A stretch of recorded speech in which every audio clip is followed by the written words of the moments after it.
The comforting kind. The one that interrupts itself. Light shudders in brief, violent pulses. Each flicker arrives with a low, electrical whine, like something struggling to stay awake.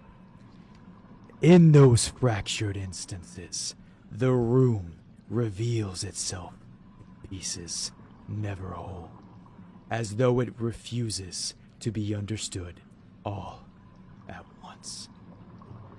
Metal walls, sterile white tiles long since stained to near black. Smells, chemical rot, copper, deseptic, burned too hot. A rollable medical tray sits crooked nearby. Its surface is cluttered with sharp instruments arranged with deliberate care. Bone saws dulled by overuse, hooked needles threaded with sutures too thick to be humane, clamps crusted at the hinge. Whatever dried on them was not wiped away. It was left. At the center of this room, something hangs. Chains descend from the ceiling in heavy links, each link etched with old cursed scorches and hairline fractures from strain. They wind around a figure's wrists, pulling the arms out, upward and outward, not cruciform but close enough to feel intentional. The chains don't simply restrain, they present. Greasy blue hair spills forward, matted and lifeless, hiding what should be a face. The head hangs at an unnatural angle, neck slack as though the body forgot how to hold it itself upright. Beneath it, the floor glistens. A thick, purplish fluid leaks steadily from the suspended form, hitting the tiles with wet finality. Drip, drip, drip. Each drop lands slightly out of rhythm like a failing heartbeat. Another surge of electrical power. The lights flare longer this time. The lower half of this body is gone. Not cauterized and not clean. The torso ends in a jagged, uneven line of torn flesh and exposed structure. The muscle pulled apart and rethreaded. Bone ends capped in crude bindings of talismans and wire. The edges twitch faintly. Not from pain, but from something being encouraged to function. A makeshift hospital bed rests beneath the hanging figure. On it lies what's missing. A pair of legs mangled and misaligned, wrapped tight in blown suck strip bandages and binding cloth. The Ofuda pressed directly onto exposed skin already half dissolved, ink bleeding as though the curses themselves are being digested. Metal rods protrude at wrong angles, forcing bones into shapes they were never meant to hold. The legs are still. The body above them is not. Another electrical hum, louder now and angrier. The chains rattle softly, reaching to a subtle involuntary tension in the suspended arms. Muscles tighten where they shouldn't be able to. The veins darken, bulging briefly before receding, as if something is beneath this skin. A sound escapes from the figure's throat. Not a scream. Something raw, shorter, cut off before it can become recognizable. Whatever sound it was meant to be dies halfway out, swallowed by the room. Beyond, a thick iron door. This figure barely exists at all, reduced to a dull vibration through a metal too dense to care. The door, the great iron door, does not move. And as the voice dies out, no one hears it. And no footsteps approach.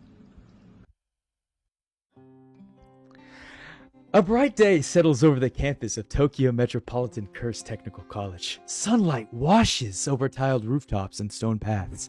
A mild breeze drifting through the grounds, just strong enough to stir the air, clean and pleasant. Beyond the campus, Tokyo looms in the distance. Skyscrapers rise in dense clutters, steel and glass piercing through the sky with that quiet industrial certainty. The city feels close but distant. Inside one of these older classroom buildings, the atmosphere shifts. The room is traditional, wooden desks worn smoothly by years of restless hands, paper-paneled windows letting in small but muted light. Your instructor, Inazuma, sits casually atop a desk at the front of the room, arms crossed, posture relaxed. His jet black Ray-Ban sunglasses rest firmly on his face, despite the sky outside offering little reason for them. 6 days. 6 days since that mission has happened. 6 days since the woods. Since the blood-soaked ground. Since Jono and the two of you dragged Arata through the dirt and debris, barely ahead of disaster. The memory of this helicopter still lingers. The sudden roar overhead, wind tearing through the trees as it's descending. The Arata was loaded aboard this in a blur of urgency. And then, just as quickly, the aircraft lifted off and vanished. But no one has seen them since. Your messages, if you had any, went unanswered. Requests, they led to nowhere. Every attempt to follow up what happened to that man went silent or deflected. Even Inazuma, who usually knows these kinds of things, had nothing to offer you, or at least nothing he was willing to say. The absence hangs quietly in the room, but not too heavy. Chalk scrapes across the green chalkboard, and Inazuma turns slightly, beginning his lecture as though nothing is amiss. It's well established that during the winter months, when seasonal depression peaks, the greatest amount of negative energy is produced. As he speaks, you see he draws on this chalkboard, giving you rough diagrams, simple arrow-crude figures that clash with the severity of the subject. That energy doesn't just manifest immediately. Curses born in the summer are often delayed reactions, residual emotion given time to ferment. That delay is what makes cursed energy fluctuations difficult to predict, but the trend itself has remained consistent over the years. You see he pauses and taps towards the board with one of his chalk pieces. Large-scale traumatic events even, like domestic terrorism, assassinations, will almost always result in a surge of cursed spirits in about 1 to 3 months. And you see he steps back, surveying his own illustrations, and looks back at you two. Get it? Huh? Can you repeat that one more time? You see him kind of like tense up his knuckle as the chalk breaks in two, and he grits his teeth. Nico, that was 30 minutes of lecture. Did you listen to anything I just said?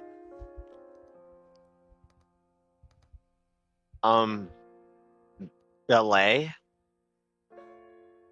Dodge this! And he throws the chalk towards you. I'll duck under my desk.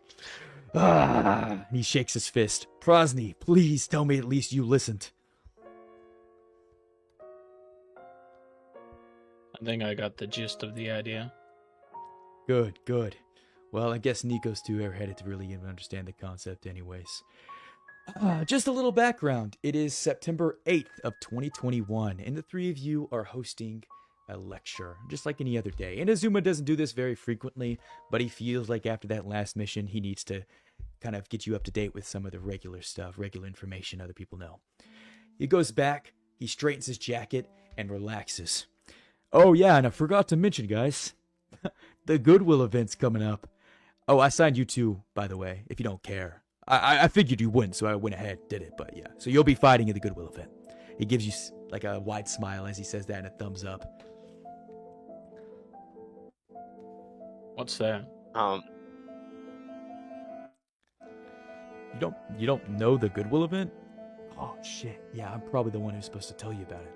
Oh yeah. It's like a 1-week partner event you'll have between us and the other school in Kyoto. You'll kind of hear it described as mostly like a tradition of cooperation and cultural exchange, he says, with 2 air quotes. But really, it's just a competition to see which school is stronger. And Tokyo is stronger. Listen, just between you guys and me, Kyoto's a bunch of eggheads. They follow tradition, they follow the rules, so that's why you guys gotta play dirty, alright? But you can't do anything like killing or, dismembering arms, as fun as that would be. So, anybody above grade 1 already, is set out. But luckily for us, I guess we don't have any. Even though we are pretty strong, you aren't that strong. Not like me, at least. But anyways, this year there's going to be, I think, 3 games. And the first one is a one-on-one match. Each school gets to vote on who goes in. I don't know why, but that's just how it is. And the second one, I think, is a team based on who's left. It's like a scavenger hunt of something like that. And then the third one, oh yeah, I can't tell you guys about that one yet. It's going to be a mystery, but it'll be fun. His arms cross as he continues to speak. But the rest of the details will come. You don't need to worry about them right now. What you need to understand is this. As much as you'd like to, the Goodwill event isn't about showing off. It's about pressure and how people see you and respect you. And don't worry, I'll be watching. And he takes a pause and looks at you two, thinking that you're going to ask him a couple more questions about the event. Are there any benefits or penalties from this event? He kind of like puts a finger on his mouth. In what way? Like, I understand that it's a competition and there's reputation on the line for sure, but other than that, are there any benefits to the winning school? And are there any penalties to the school that loses? I don't believe so. Nothing that I know of. I mean, actually there is the benefit of pride and honor and glory. I mean, you don't want to lose. That'd be stupid, and you'd be a weakling. Can you take us to a buffet if we win? A buffet, you say? If you win, how about this? All you can eat crab on me. Huh? How's that sound? I'll win. He does like a finger gun at you. Heard. Presney?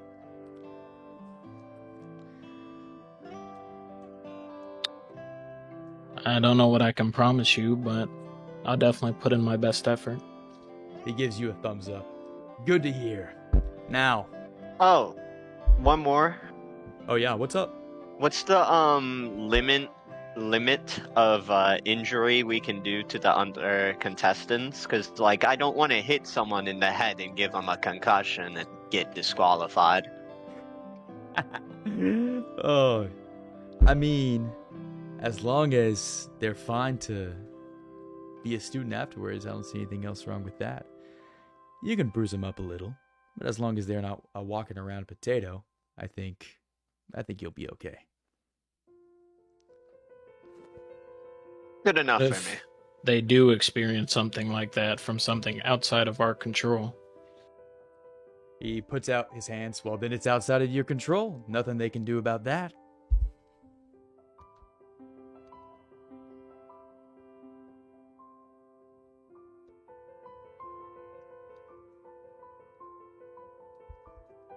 I think that answers just about all of my questions. Oh, one more. I don't know what you know or have been told, but the student who was injured, Arata, would he be able to join us for that event? He sits down back on his desk, not on the chair, but on the desk itself, and puts 2 arms to support him down. I'm not sure.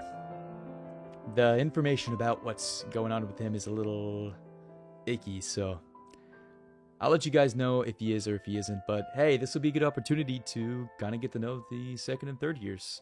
I don't think you guys have had the chance to meet them yet.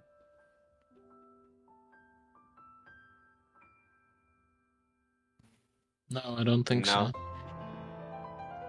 Well, sounds like you guys are ready for some action.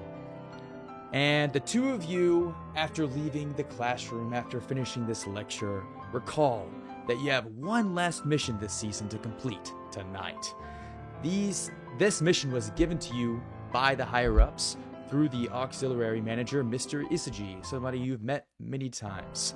Reports of a cursed spirit underneath the Shinigawa main station have been picked up by some monitor sorcerers. Cursed spirit activity doesn't spike until night, so the two of you have to wait until evening before heading to the city, to treading into those concrete depths. As just a little bit of flavor, what do the two of you like to do to pass the time until then? You can do something together or on your own. What time is it currently? Currently, it is about 2:30 p.m.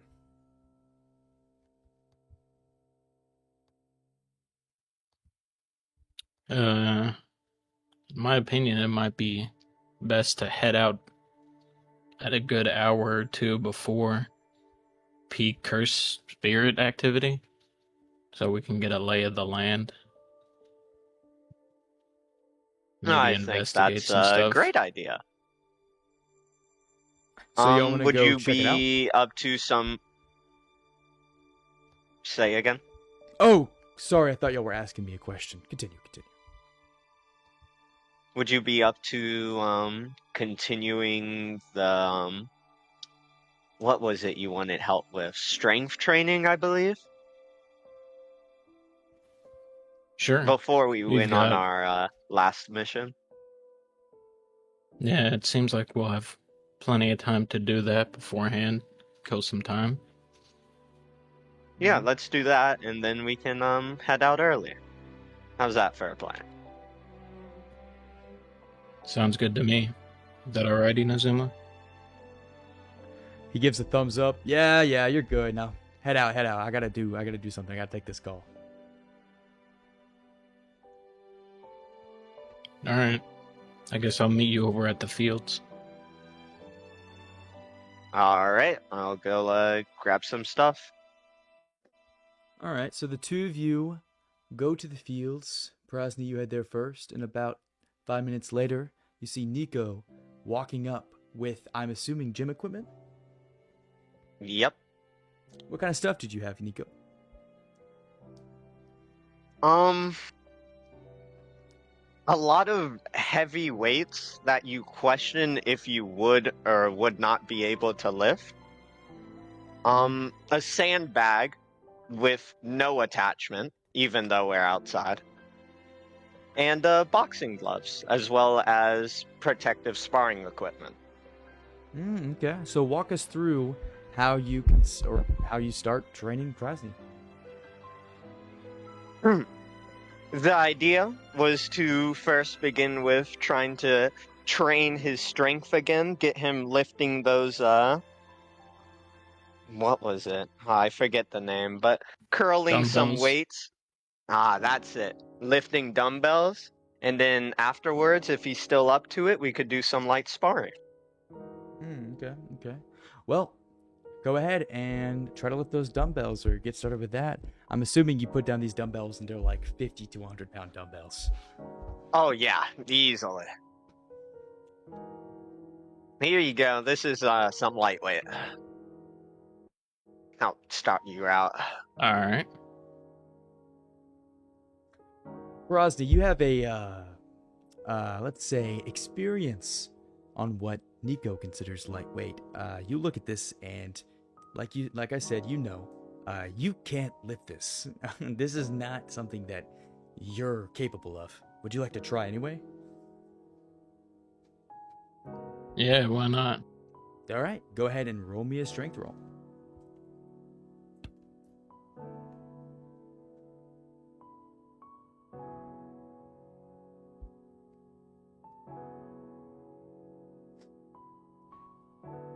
I got a 12. Yeah, you bend down, wrap your hand around this, and try to pull up, but it's like Mjolnir. You can't pull it up. It just won't budge. This one might be a bit above my pay grade. Oh.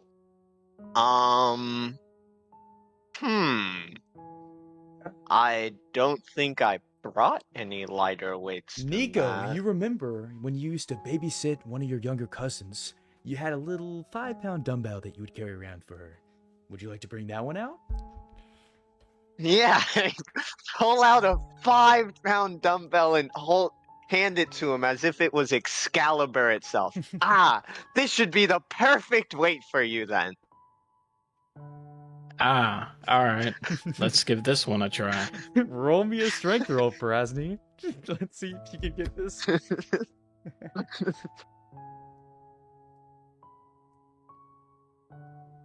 I got a 10.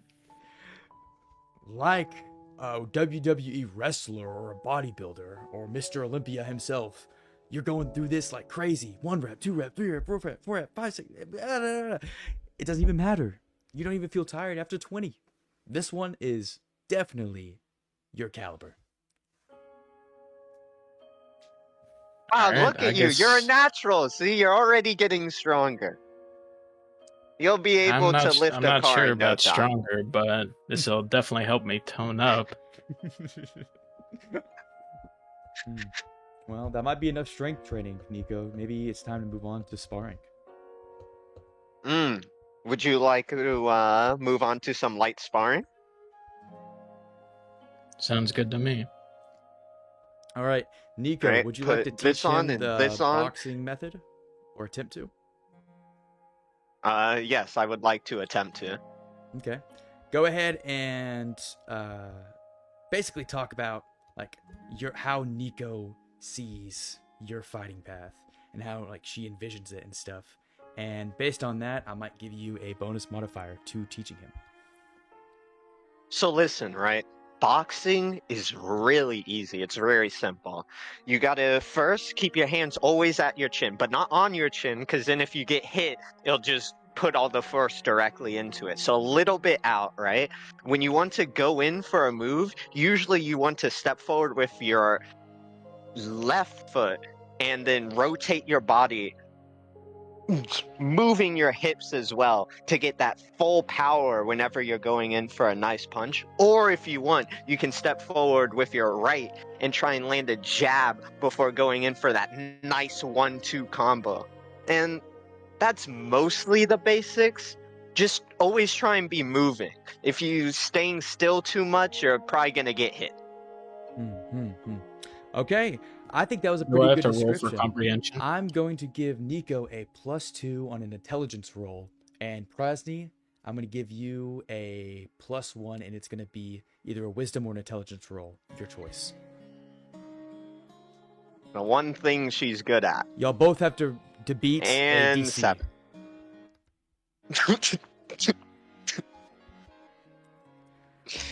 We didn't I beat got a it. 7. Oh, goodness. We both Um, got a hey, 7. Does it count for something? Game pretty lucky. That's... Oh, you're right. That counts for... No, it doesn't count for anything. Lucky Um, number.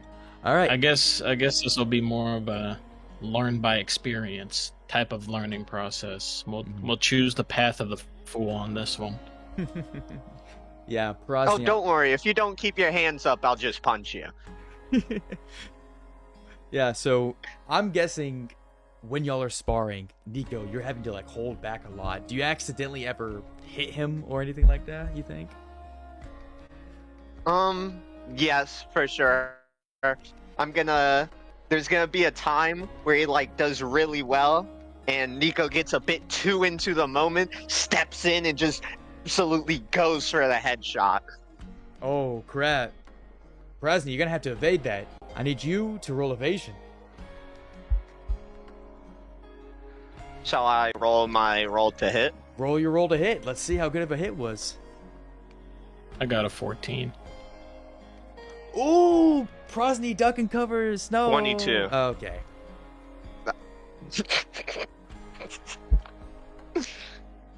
Why'd you have to hit me for the If two only. time? Because I have a 5 in strength, I have like a mini advantage. Because it caps the dice roll, and then I get a second dice roll. Oh, incorrect. Brr. At 5, you don't get another one. At 5, you just cap out. You get another one when you get a +1. Oh, This is a never learning mind then. opportunity. Take the 12. Those who are listening, when you get a +5, it does not mean you get another dice roll. You don't get that until you get a +6, and then it resets to a +1 on a new dice. This is to make sure that people who are getting, let's say, high modifiers, don't cap out on a certain dice and end up rolling a 1d20 +20. They have to split it up, but it means for the Black Flash mechanic, the more strength or dexterity you have, the higher chance you get a natural 20 and the higher chance you get a Black Flash.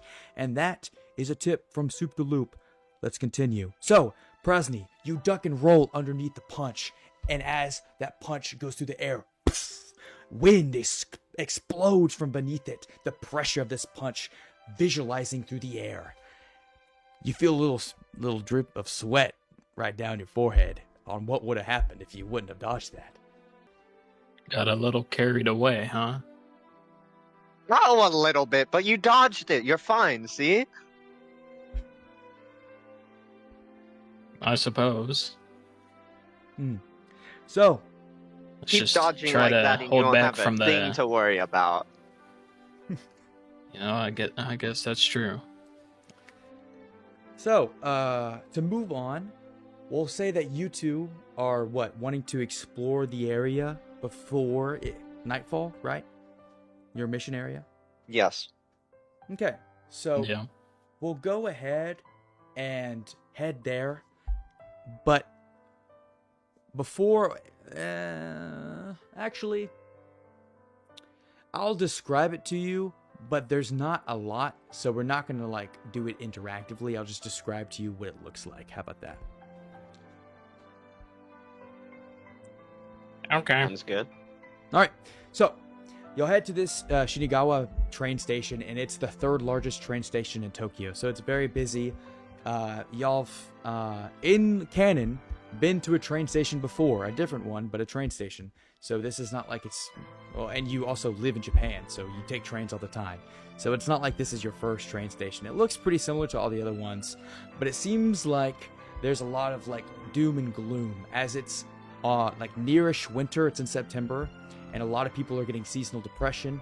A lot of students look very miserable because of the finals. And all of these different things are culminating into a whole gloom of darkness. You can tell that there is going to be a spike of cursed energy that's going to affect the next season based off of this amount right now.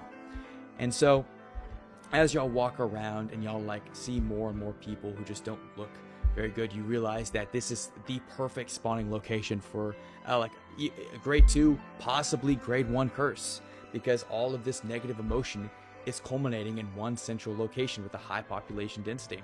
So, after you explore this a little bit, we'll say that you two maybe go get some food or something, because Nico is a fat ass and Prasny has a expensive wallet or expensive pocket, I guess you would say.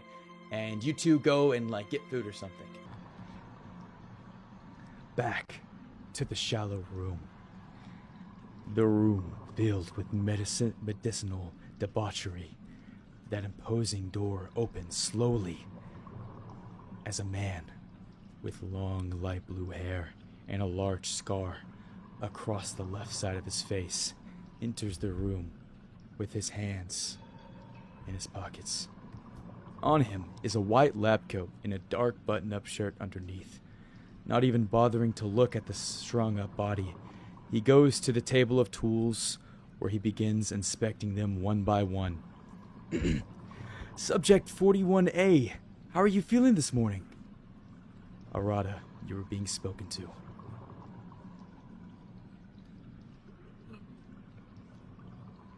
Hurts. Arata, the pain distracts your mind, like a constant blade being stuck in and out of your nerves. The room blurs with neutral colors as your consciousness tries to scramble together enough coherence to understand the situation. He moves over to your legs, fully wrapping them before engulfing them in a tub full of vaguely green chemicals, as you barely see this through your blurry vision. Oh, I'm so sorry I had to remove your legs so crudely, but I've been running short on supplies, as you see, and I wanted to save them. He walks up to you and carefully pries open your eyelid with his fingers before shining a small flashlight into your already low-functioning window of vision. Constant dilation. Could it just be from the carfentanil, or maybe possible nerve damage? My best guess is it would have to be the former. Wouldn't you agree? Oh. He pats you on your cheek. Wake up, Subject 41A. I'm talking to you.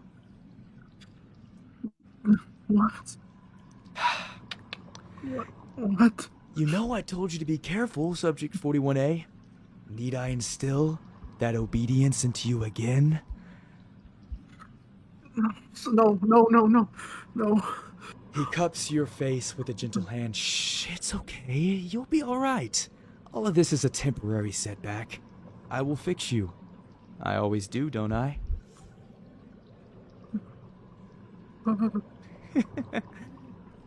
He laughs a little and begins to set up some electrical pads on different parts of your body, slowly, one by one, covering you in wires. But first, since I have you here, you can help me run a couple of tests I've had in mind. What do you say, boy? Think of the revolutions we can achieve together, the wonders we can create. He carefully pushes a button on his desk, and for a couple seconds you feel nothing, and then a wave of electrical waves pulsing through your body, pulsating, monstrous mounds of pain as each atom is picked and prodded with burning sensations that are alike to none other. You want to scream. You need to scream, to do anything to make the world hear you. Yes, Kentaro, scream. Yes, let the world know you exist, that you live. And you see and you feel memories flood your head, Arata. Memories that feel foreign. A weird, sickly feeling that somehow digs deeper than any pain you have ever felt. You feel yourself as you go unconscious. Go back to a life you've never lived. One only been in your dreams. The time is 12:03 a.m. The place, right Shinigawa Main Station. The entrance where the two student sorcerers, Prasni and Nico, stand have been crossed off by police tape. No manager has followed you here. You are on your own. To your right, a glowing vending machine with sodas and snacks, and in the distance, you can hear the ambience of slight traffic. Somehow, even at this hour, the largest city in the world still has life. You, Prasni, were given a mission folder detailing the information collected on this curse nicknamed Enenra. This curse has assumingly fed off the dark thoughts of train passengers day after day. How would the two of you like to proceed? Is there any further description about the curse? You open up the mission folder to read the given information. Enenra, assumingly around the strength of a grade 2, lives in the Naruse Line Platform 1B underneath main Shinigawa Station. You believe, or the scouts who found this, they believe that this was born from a culmination between the depression of the end of finals for students and the seasonal depression that commuters have day by day as they go into the office at dark and leave when it's dark, never to see the sunlight. They say that this figure most likely has a tall, ghost-like type of appearance that seemingly is made endlessly of flowing pale white hair, and it moves like feathers in the water. It appears to be tall, but not much of its visuals has been able to be ascertained, as the scouts who were sent in had to leave for fear of their own lives. Its height is presumed to be around 8 feet to 12 feet tall. Its grade, while presumably is grade 2, could be stronger. All the information that they have given you seems to be nothing specific, but enough to maybe paint a picture of what it looks like and what abilities it could have based off of the energy it was birthed from.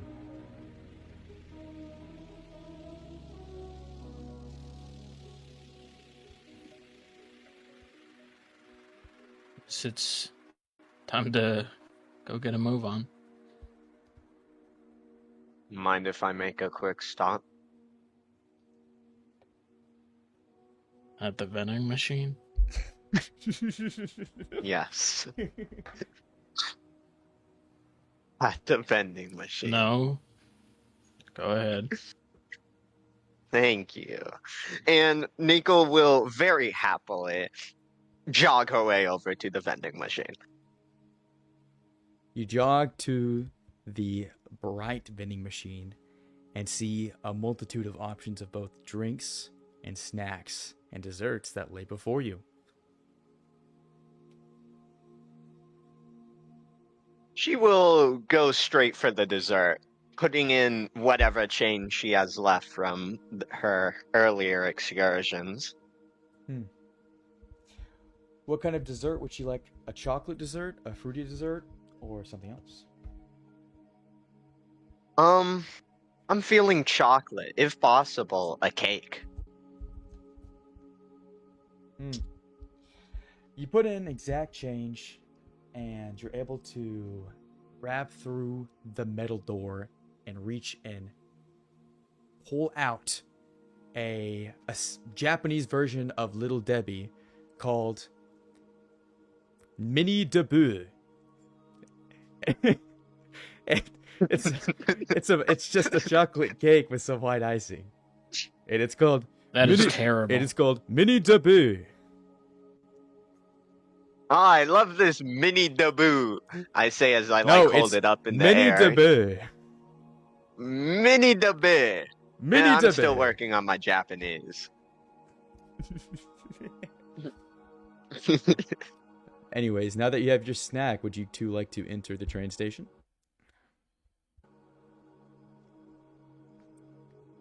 Yes. Are you ready? All right. Let's All go. right.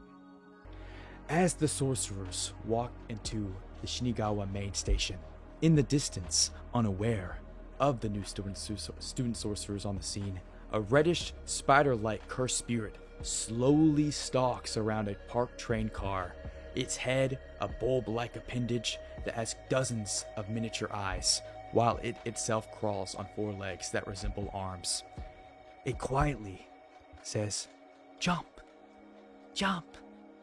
Must jump," over and over again to itself. As it is unaware, what will the two of you do?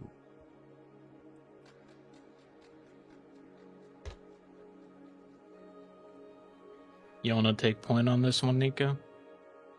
I got the best idea.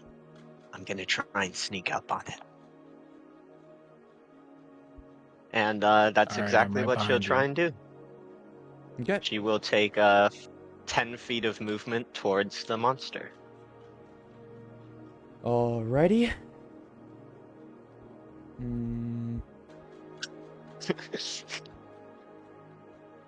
Wait, did you get an 8? Yes. Okay, yeah, no. The creature turns around as you're like tiptoeing towards it like a cartoon villain and looks at you and then just opens its mouth wide as like saliva drips down and says, "Jump!" I need everybody to roll initiative. Combat is starting. The creature is immediately going to launch itself towards you, Nico. Is immediately going to attempt to grapple you. I need a strength or dex roll from you as it's going to roll a strength or dex roll itself.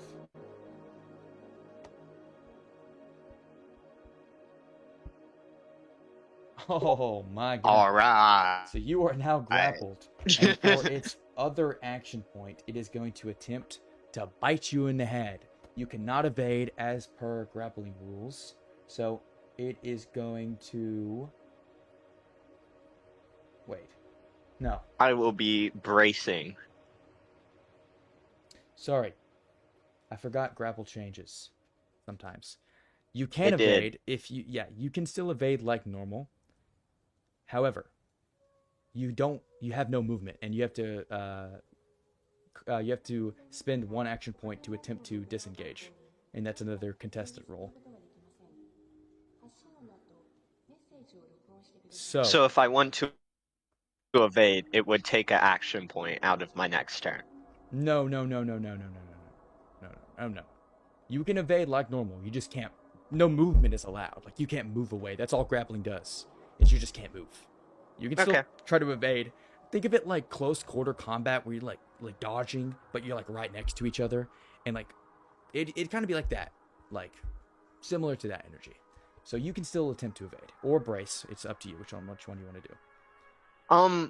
Being bit sounds disgusting, so I will take the natural reaction of trying to move out the way. Just a little bit of a dodge. All right, go ahead and roll to evade. 16. Ooh, all right. Hits. Oh my. You see it grab you by the neck and attempt to chomp down on your head. It is going to roll a 2d.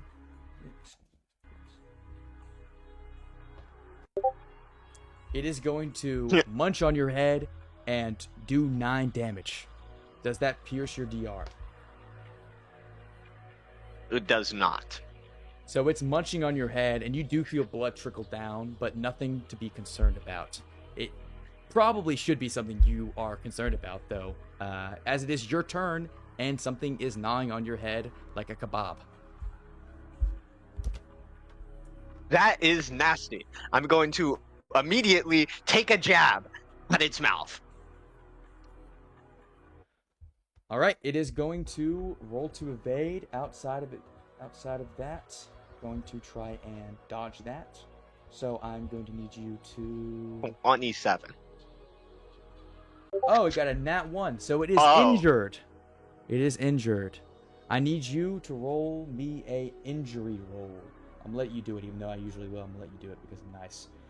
Injuries, for those who are watching, is something that a defender usually rolls when they get a natural 1 in defense. This injury will stick with them. Injuries are different from cursed spirits. Obviously, something like a broken hand doesn't really make much sense, but you can still apply the effects on it either way, even if it doesn't make sense, like canonically, having like a broken hand or broken foot. So, I need you to go ahead and roll me a 1d2, a coin toss for this creature's injury.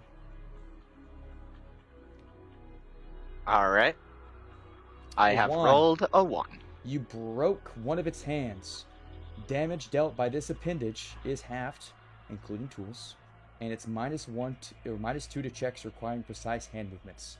So we'll go ahead and say that anytime it tries to strike you with this right hand, it is going to just not do anything, really, because the damage is halved. So it is now your turn still. And we need to apply the damage. So how much did you roll for damage? I will be doing 1d8 plus 5, so 11 damage. 11 damage. Okay, I'm writing that down. All right. What would you like to do? Did I go 5 above its DR? You did not. Wait, what'd you get again? Alright. 11. Yes, you did. I already applied the staggered. Alright.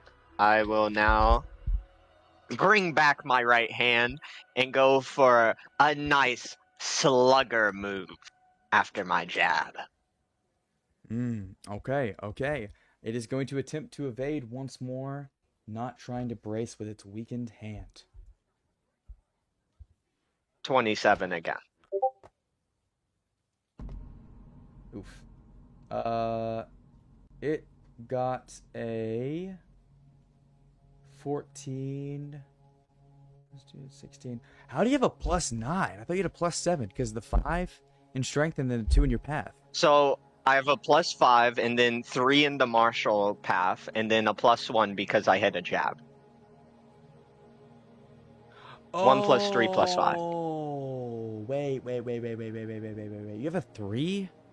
You're in the level 3? Yes. Yeah, Level 3? because Dang. I don't get a skill. I don't get a Oh, skill. yeah, no skill. Yeah, no skill.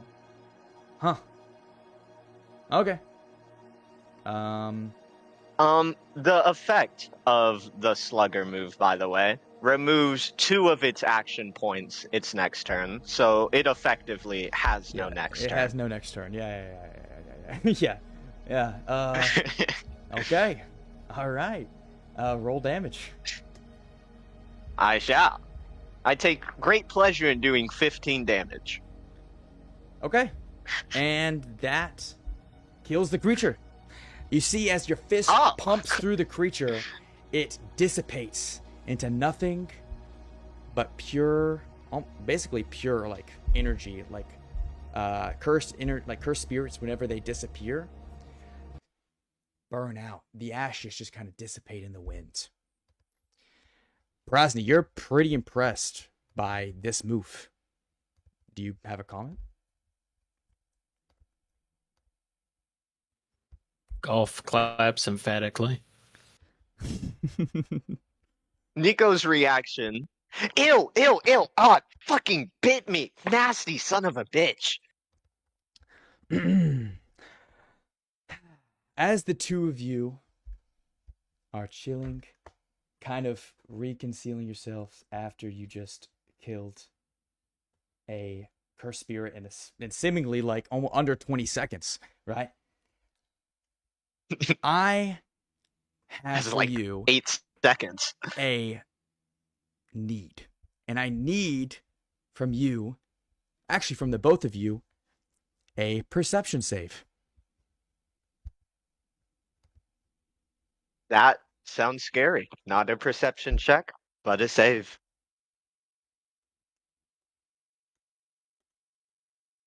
I got a 10. I got a 12.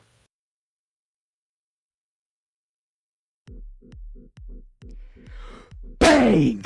A gunshot rings out, but it is neither blocked, dodged, or stopped. In a rough tone, a voice appears from the darkness. A man, dressed in compact clothing with an eye patch over his eye, makes himself known. He blows the fresh smoke coming out of the Glock 19 he holds. Gotcha. You're pretty slow for a low-tier brat. Did you just fucking shoot me? You take Why? 1d12 damage. Plus piercing. And he gets advantage because he got surprised you. He does 16 damage. 16 damage. Yep. Wait, actually, it's not +4. Hold on, I'm gonna have to redo that. Let me look at his combat. The people in the chat are saying guns are D10. I know they're D10. This one isn't D10. Oh shit. Oh yeah, no. So he hits you for 18 damage. And it's piercing, so he ignores half. So he just does 13 HP. So you're at 32. And your DR goes down by 1. Underneath the Shinigawa main station, student sorcerers Prozny and Nico have been ambushed by a mysterious man whose motive is murky. The man speaks up. I'm lucky to find you guys here. Been tracking you kiddos for about a week now. Kept getting my trail cut off, but hey, here we are. He rubs his nose with one hand as he holsters his pistol. Quickly, 2 others jump down from above and cut you off from your exit. Another man, taller and younger, with tattoos all over his body. You see him holding onto an aluminum bat loosely while smoking the last bit of a cigarette. To his back left is a younger woman with a serious look on her face. Don't let your guard down, Kaname. I can tell these two aren't like the other sorcerers we've encountered. Kaname swings his back a couple times. Don't worry, Miss Maiko. I'll protect us both. The five now stand dead still while they wait to move forward. How will Prasny and Nico respond? My first reaction, I put up my hands. He's standing mighty close for someone wielding a pistol. Whoa, Missy, calm down. Listen, there's no need to get into a fight. We could just talk things out, don't you think? I'm just kidding, fuck that. Now listen, I know you two killed Hideo Ono. Now you can either come with me cold or warm.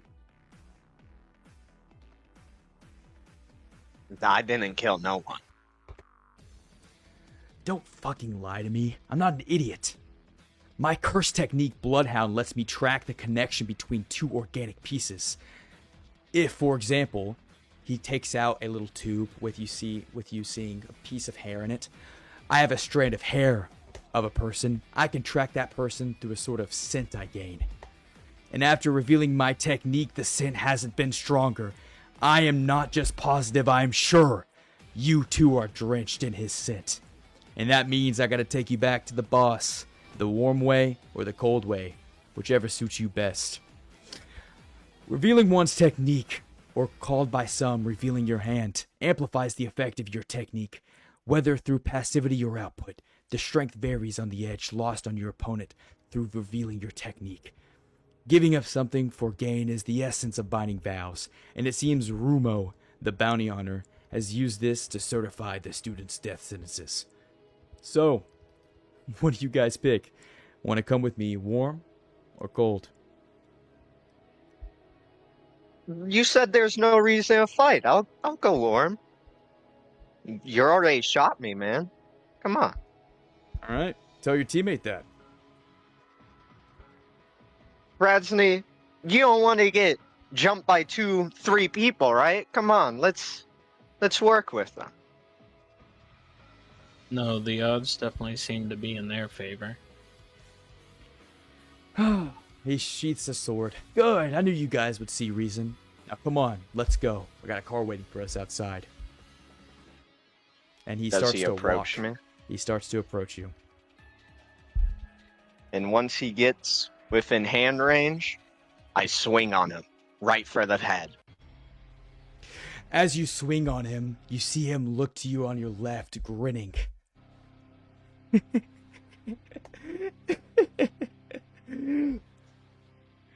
Clearly, you don't know all of my curse technique, he says, as he dodges out of your way and swings at you with his sword.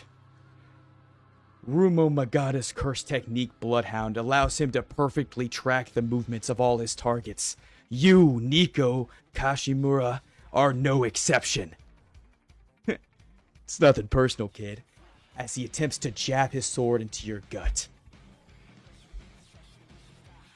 I need you to roll evasion, if you'd like, and combat has now started. After this, we'll roll initiative. I will be evading, as I don't want to be stabbed. What did you get? He got a 13. I got a 10. Alright, he will hit, and we'll roll damage.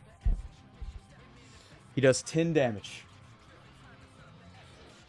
Does this 10 damage have any special property? It is piercing. God damn it.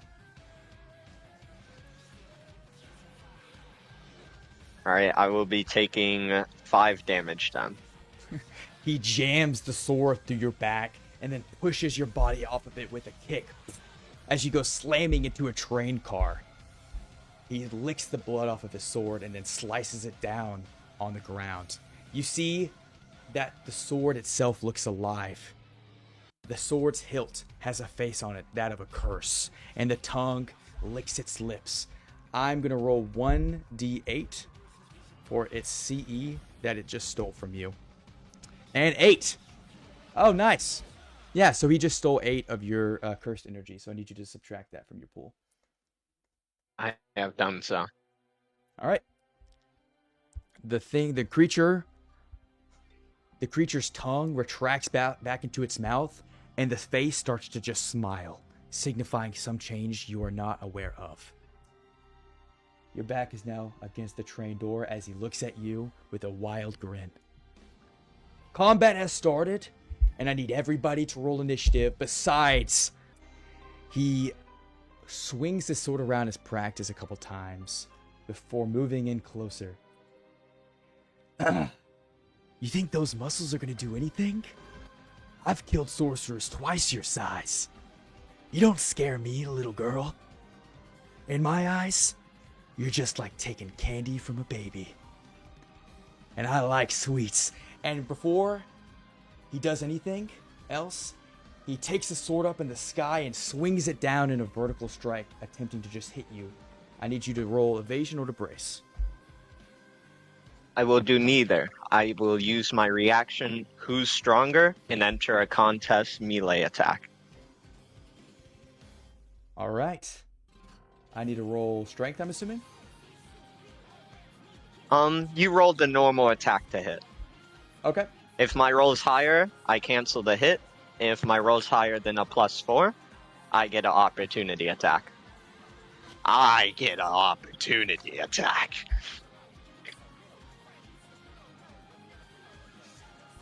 Nico lays there bleeding against the train car door.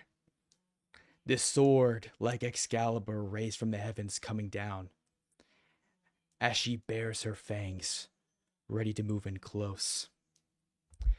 We pan to a room of the past, where Koji Inazuma and Isagi, the auxiliary manager, are talking.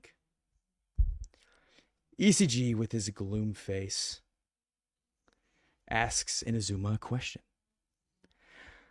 So, if you were to rank all the students at Tokyo based on who's strongest, who do you think would be on top? Koji smiles. Well, if we're talking about with the usage of curse techniques, it'd probably go to Daisuke Rin, the third year. Isagi looks at him. And without? And Inazuma grins, putting down his glasses. Well, it'd be her, of course. Nico Kashimura, it's time.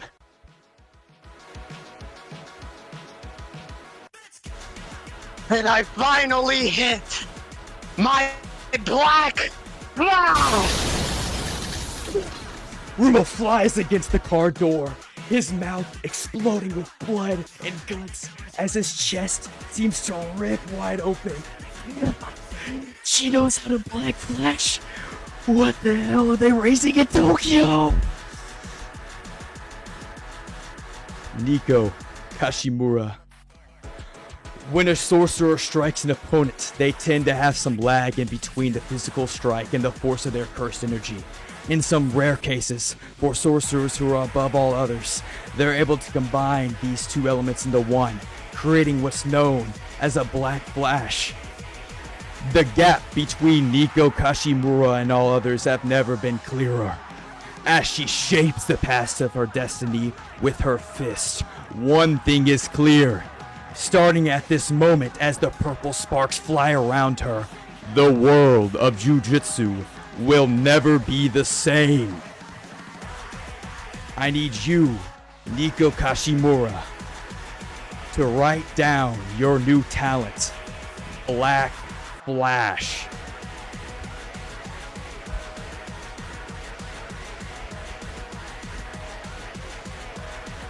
It has been done.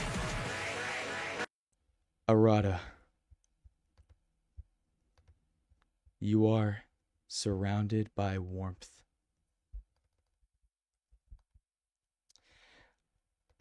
You feel a sensation of both life and death around you. Your body hurts, but you have a semblance of feeling again.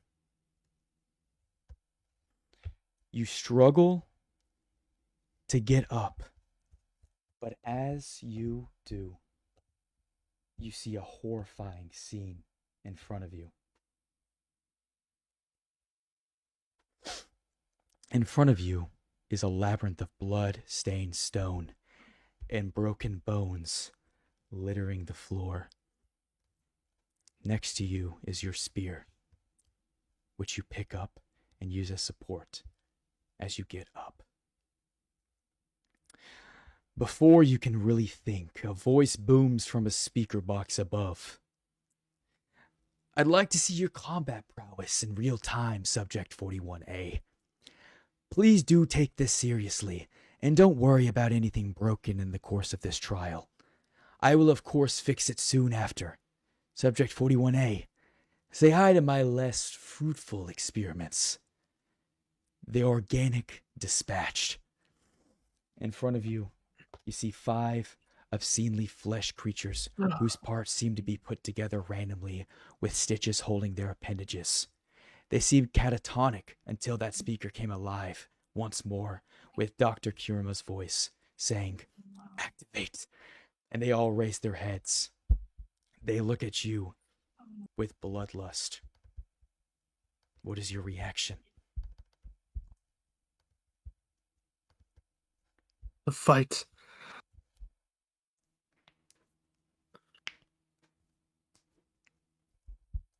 To defend myself against these monstrosities.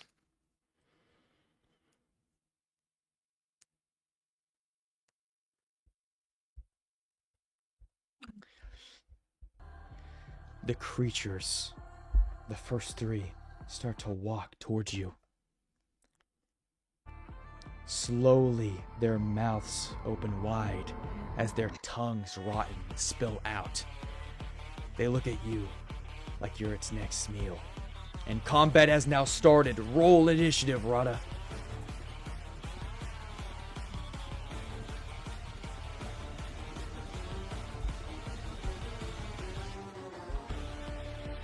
I rolled a 9. The 3 creatures will go before you. 8. Let's see. Yeah.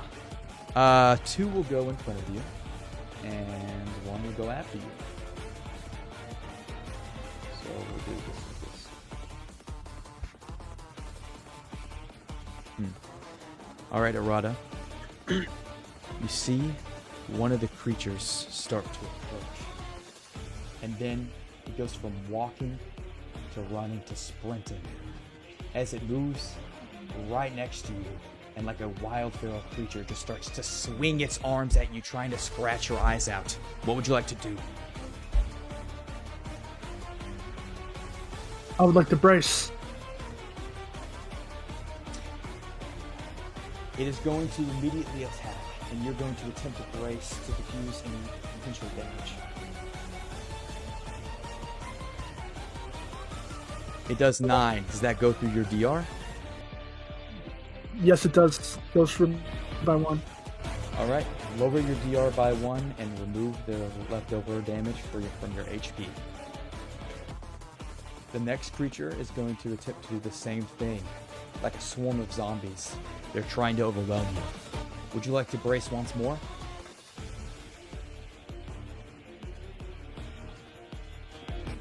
I would like to try to dodge. Roll your evasion.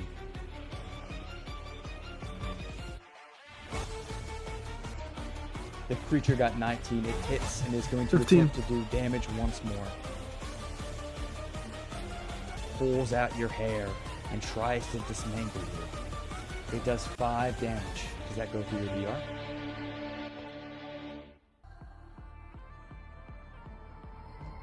Like last time, remove 1 from your DR and move the rest from your HP. It is now your turn.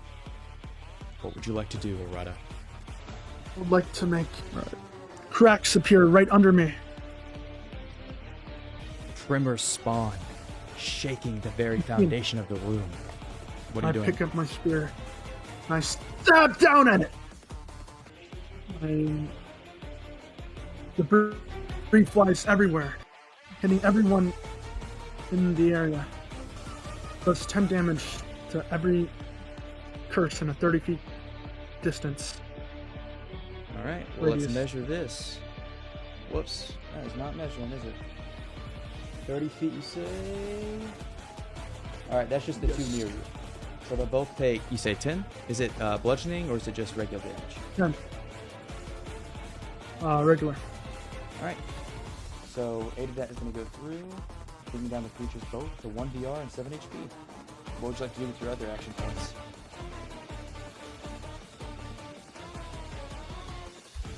I would like to move back ever so slightly and make a cleave attack with my spear. Okay. I'll go ahead and roll to evade. They got a 10 and a 19. Alright. It hits both. Roll damage. 10 damage plus piercing. Alright.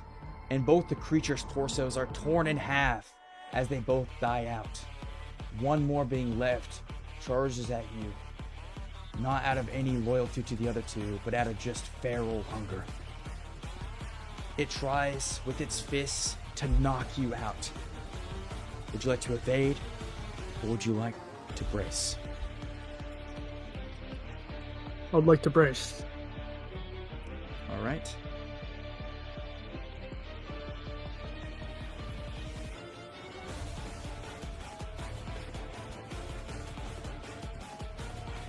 Eight damage as its right fist hooks onto your left cheek, forcing you to spew out blood and a tooth of yours flies out. Not like you care. This body harbors no loyalty to you or you to it. 8 damage. So 5 goes through, your DR goes down by 1, and you are now at 18 HP. It is now your turn once again. Alright.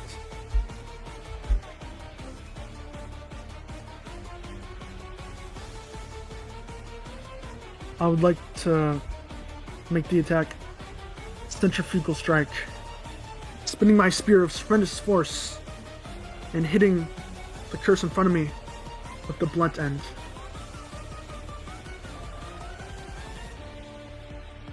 Alright, tell me what I have to do. The curse must roll 12 plus strength, or it will be prone. Alright. What is your strength at?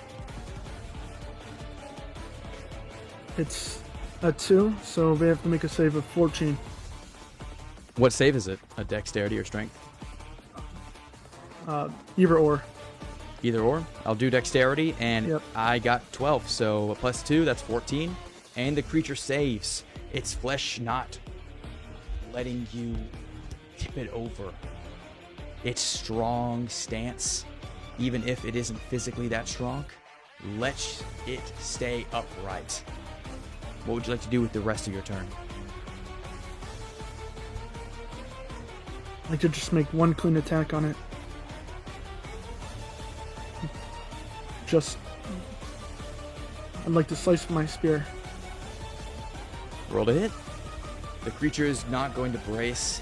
Its natural instinct is to always run from danger, but it does not recognize you as such. And it is going to get a 19. It dodges out of the way of your spear strike.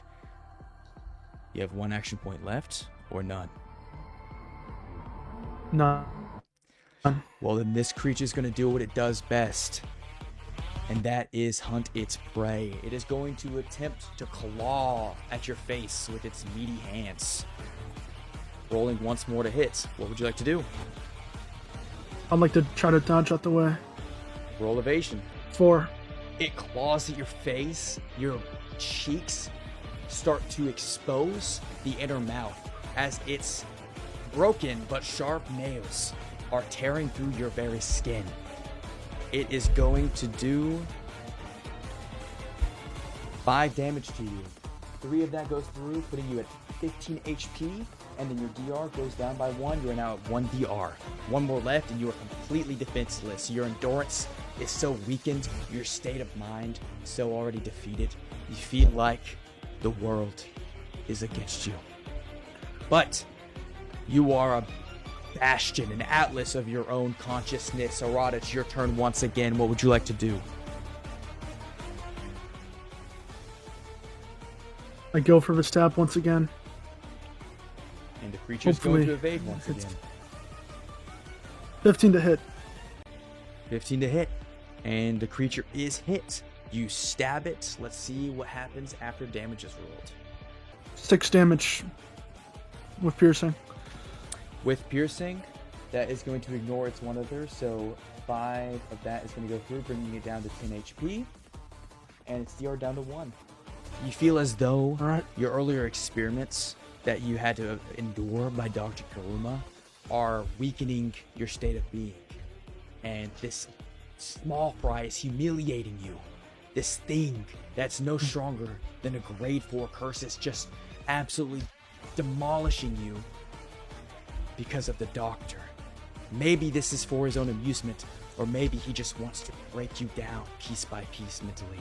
You know not. The creature is going to attempt to bite your neck.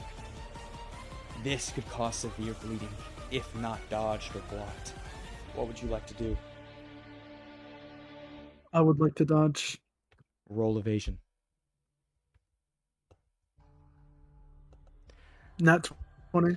Natural 20. On a natural 20, you get to move 5 feet unprovoked. Where would you like to move? If you want to. You don't have to if you don't want to. I'd love to move backwards. All right. You can move back 5 feet backwards. All right. It is your turn once more. All right. What would you like to do?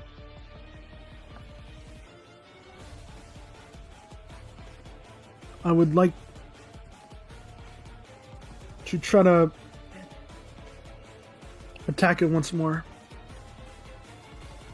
The creature is going to once again try to duck under your spear strike. Creature got a 17.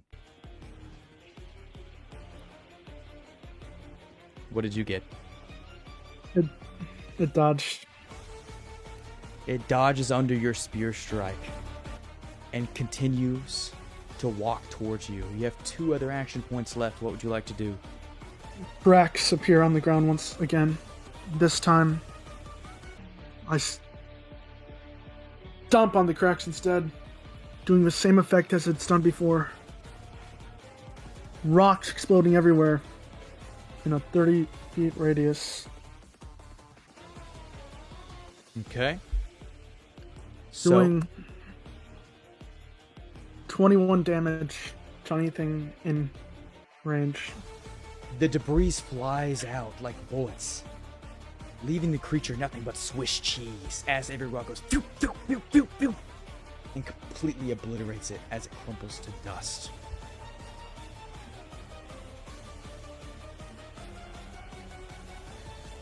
In the distance, you see 2 others.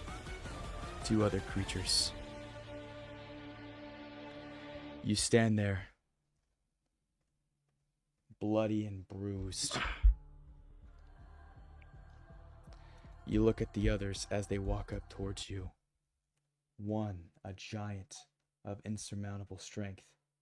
The other, a tumor-like womb creature who resembles nothing but the evilness of humanity. And you see and feel and hear the wooden gate behind you begin to bang, bang, bang, as thousands of hands seem to want to burst in and fill this room. Bang, bang, bang, bang, bang. You hear noises, disgusting slurping sounds and crunches outside of this door. Oh God. Arata, you feel fear.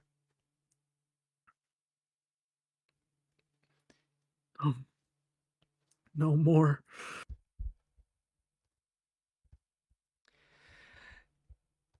And in this flood of blood,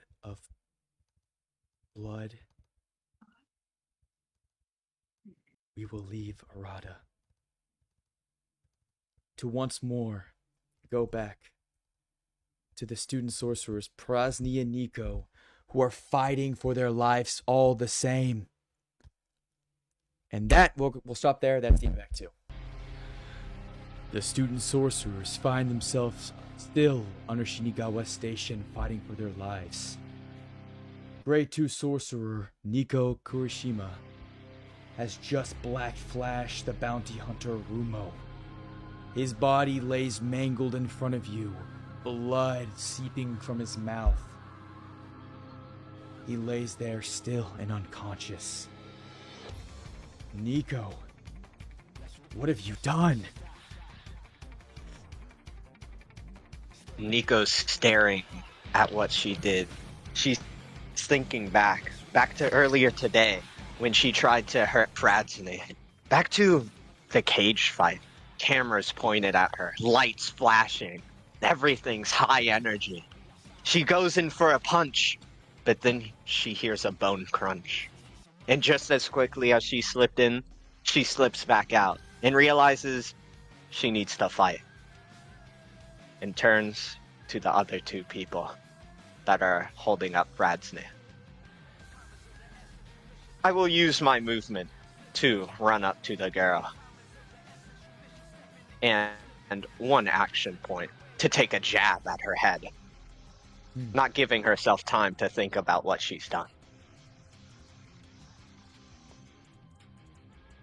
She looks at you with the disdain and fear in her eyes. What did you do to Rumo?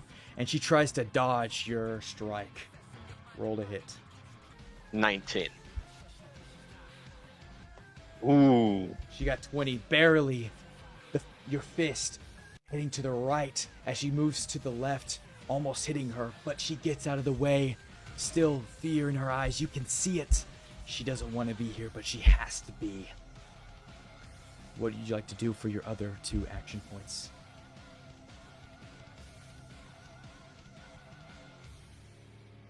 As she dodges to the right, Nico will buckle her elbow and go in for a quick and decisive elbow strike to her.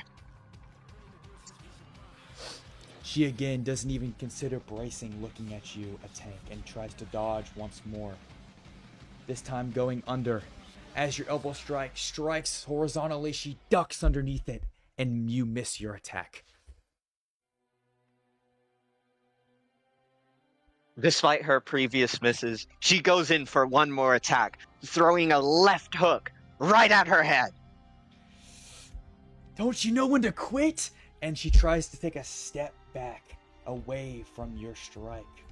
But is she successful?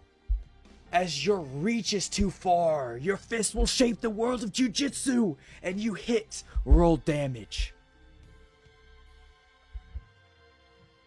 Ooh, a strong strike as she does 17 damage, staggering her.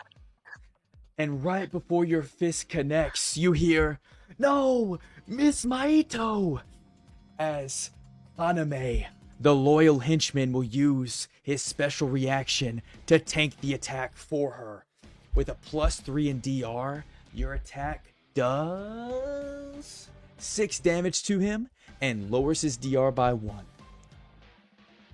Still staggering, no matter the foul. As he tanks the attack, putting up his baseball bat to try to relieve some of the blow, Miss Maito whispers in his ear, "Are you okay, Kaname?" "Yeah, don't worry, Miss Maito. She's tough, but I'm sure one baseball strike to the head and she'll be out. They all are." And the two look at you once again. But it is not your turn anymore. Now it is somebody else's. Prasni, the other student sorcerer, it is now your turn. What would you like to do? I will start throwing up my gang signs. I will make some finger movements and stuff and make some hand signs. And I DM'd you what my guy will do. Okay. For your first action, we see invisible but almost visible force go horizontal towards Kaname. Kaname, unaware of what's happening towards him, is useless against it. The initial one's vertical. Vertical. Downwards. Okay. Do I roll? What do I roll for that? It's a 2-sequence one. So the vertical, and then if the certain thing happens, then horizontal. Okay. What do I roll that though? I forgot. Isn't that a move? We have preordained. Right? Maybe? No? You want me to roll a 1d20? I'm guessing no. Never mind. We'll roll a strength check of this. And so he passes. He is able to, with a strong foundation, push against this force, even if it caught him at guard at first. What is this? What is this? And he's pushing it against it. But he's able to, like Atlas, hold his hands up towards the sky with a baseball bat in his hand. And the force, this barrier, is not able to crush him like it does the others. He has some strength to it. That's not the... Wait, is that the second one there? That's the first one. That's not the second one. The first one is a vertical, like a push with the barrier. Like it's just up straight. So he'd have to push out forward, and then if knocked down, a vertical one comes down. Well, he still solved the first check. From on top.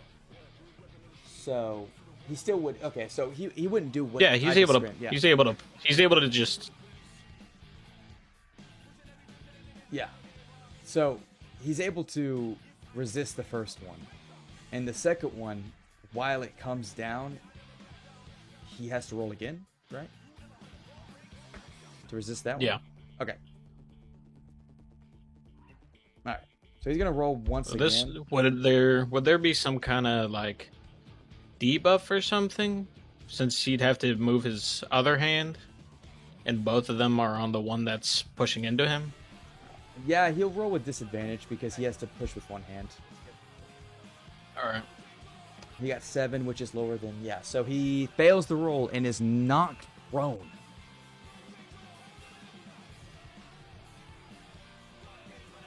And for your third action, let's see. That one's a reaction, so nothing will happen now. You're but held action. Okay, so for the third action, you're gonna hold. Yeah. So he is knocked prone for now. Nico, don't kill her. But you can kill this guy if you want. I'm not trying to kill anyone. Well, So you say. But Yeah. look at that guy. Just, no. Don't bother about it for now. Just focus on the fight. all right, and it's going to be now Sayato's turn. Sayato is going to see Anime, and a look of confusion is across her face as she's trying to think about what could possibly be happening. And she yells out, Anime, it's some force of invisibility. You're going to have to dodge him. Use your senses. And he's like, as he's being strained against the ground, he's like, okay, Miss Maito. And she looks at you two and takes out a knife and heads towards you, Krasny.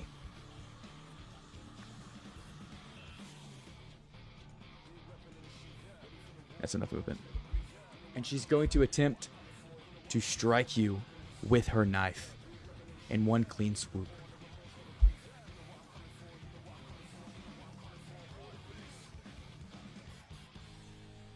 And as she tries to swipe you, Prasny, with your held action, you are going to attack her first with a throat jab in your hand. Roll to hit.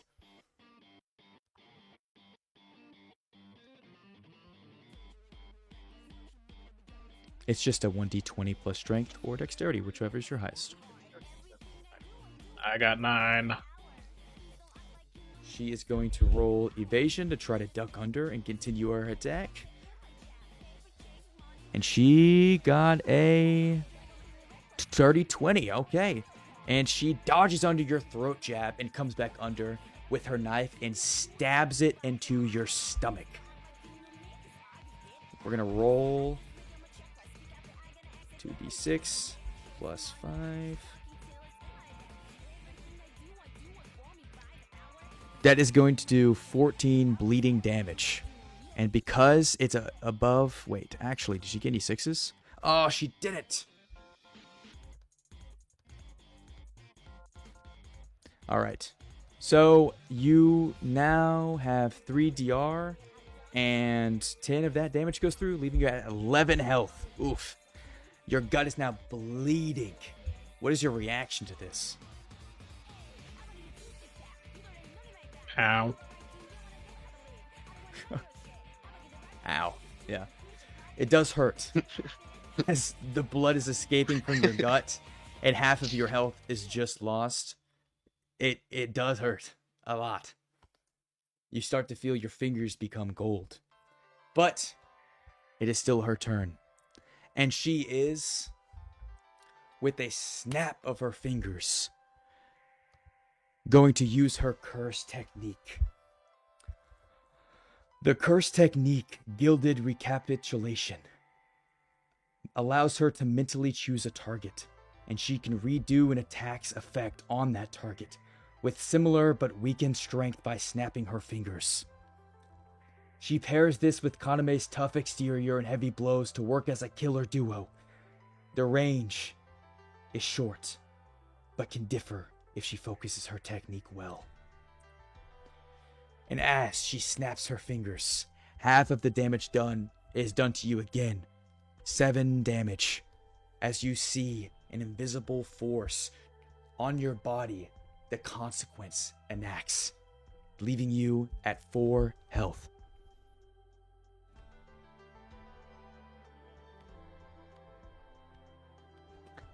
For her third action point, I think you'll have to take it from here. I might. for her third action point, she is going to choose to hold it. And that is the end of her turn. Now it's going to be Zenkuro's turn, and he's going to attempt to climb. Well, for his first action point, he is going to try and, get out of prone, which means he has to roll a strength check of that DC. He only has 1 action left. Not working? I don't see it. No, you did it. The Oh. +4, it's a 7. Sorry, my computer froze. Yeah, he's going to just attempt to do that again. Because that's all he can really do. He can't do Good anything while he's prone. So, plus, 17. He gets out of the barrier's wrath, its strength, and is able to roll out and stand up, no longer in prone. He kind of moves his arms a little bit and just smiles. Damn good job, Miss Mahito. He's almost dead. And then we'll get on to the next one. We need that Rumo guy anyways. And then Miss Mahito gives him a snarky look. Pay attention. They aren't dead yet. And that is whenever we'll move on to Mr. Rumo, who does nothing because he's unconscious. And we're going to move on to Nico. Radsney, I think you need to get behind. You're looking gravely injured. And with that, Nico will use her movement to scuffle herself in between all of these people. She actually, her held action was to push anybody that got in the vicinity of Zaname or Kaname. So she's going to attempt to push you. It's a strength versus strength. And if she wins, she gets to push you her throwing distance. Or not throwing distance, her pushing distance. So she gets a 1. She got 14. I got 11. She pushes you 10 feet. How did you... Yeah, maybe you were caught off guard, and she somehow pushes you, and you kind of stumble back, having weird footing, and almost fall off the rails, but the train car kind of saves you from going underneath. Do I still have my movement? Yes. You can move back. I'll just move back in. Okay, all right. Now a lot more aggressive. I'm not letting that slide as I charge up my left fist, immediately aim it for a head, moving in for a jab. Oh my god. All right, she's going to attempt to dodge out of the way, still fearful of your strike, never going to brace. I'm not taking that shit. 23. 17. Oh god. Oh, roll damage. Don't worry, it's only a jab. 9 damage. 9 She is damage. staggered. She is staggered. That is 6 that goes through. It's going down to 1. She leaves her at 15. Anybody's going to reach out. No, Miss Maito. But your punch just disobeys this exclamation and hits her anyways. And she stumbles back a little bit, holding her chest. Ugh. How did you get so strong? And with that, my other move has come off cooldown as I bring back my right fist and make a devastating blow for her ribcage. Slugger once again. She holds up her fighting stance, barely, but she still does, shaking with fear. She attempts to try and dismay you into a feint, brace, and then evasion. But will it work?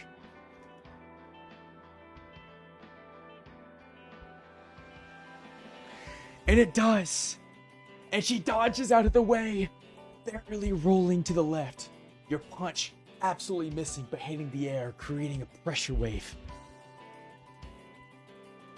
What would you like to do with your last action point? That slugger takes 2 action points. That And- is my turn. That is the end of your turn, Prosny. With 4 HP left, what would you like to do? I start throwing my finger sign again, but with one hand, because I'm kind of clutching the stab wound in my gut right now. Okay. And with these hand signs, he's going to do 3 consecutive before relinquishing his turn. And it's now Saito's turn. Saito is going to immediately ignore Nico and attempt to strike Krasny with her knife. And the knife, as it goes forward, its iron glistening in the light, hits something. And she opens her eyes up wide once again. No. And the knife, king, breaks beneath the force of Krasny's will as it drops into the floor. Now, weaponless, she looks at you two with fear. She realizes she's outmatched, but there's nothing she can do besides fight. She looks at you, Nico, and raises her arms. I may not be as strong as you, and I may not have been born with the opportunities you have, but it doesn't make me any less human! And she tries to jab you with her right hand. Now that she has no weapon, I have nothing to fear. And I put my hands up and brace for her attack. She hits you in your torso, doing... Why is it not showing me? Oh, just makes slow. It's because of the space. Why is it the space? No? Oh, Okay, there you go. There it goes, there it goes. It's 7. She throws her right hand into your torso, doing 7 damage. But it doesn't break your DR, and you just tank it. And she looks at you with despair. No. I look down at her with a grin. And with her left hand, she yells out, trying to muster all her strength, "It's not fair!" and throws her left hand.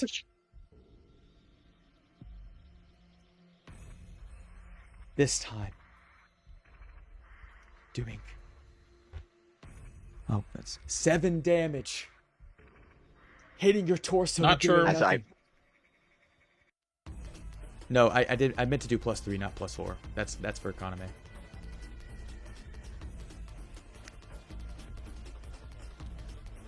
And she hits you If again. that's all you have to offer, I suggest you surrender.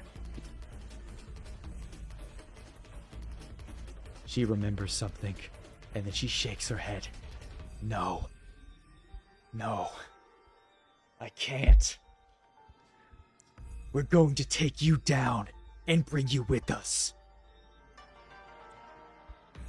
I will die before I fail this mission. And with her left hand, once again, she pulls back. For that house on the hill. Or my brother. I will defeat you. And tries to strike you again. Do you evade or brace?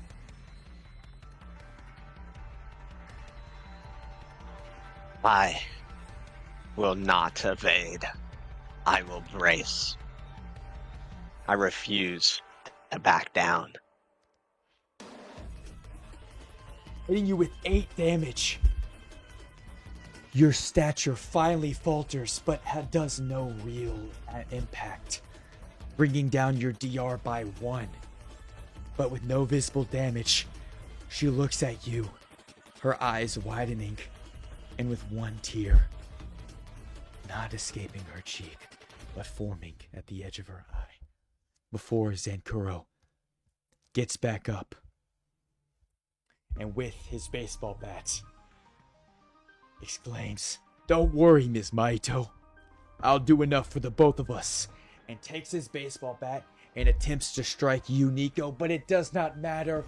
With the gleam of light, we see the shining barrier protect you and protect your attack.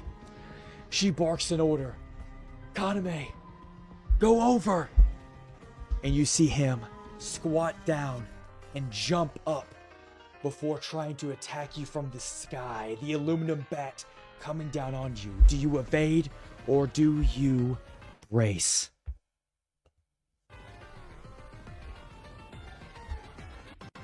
Will be bracing.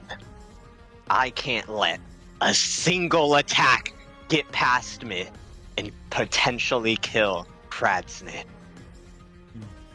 I accept the pain. With his bat bending with the force, he is going to attempt to do as much damage as he can, using his steel will. He's going to use his move, Break, for 2 action points. As he comes down, he yells out, "Fuck this bitch!" and tries to strike you as your arms cover the sky. And he's going to roll damage. 12. The ground cracks beneath you as the bat meets your forearms, doing damage, but not allowing him to pass through.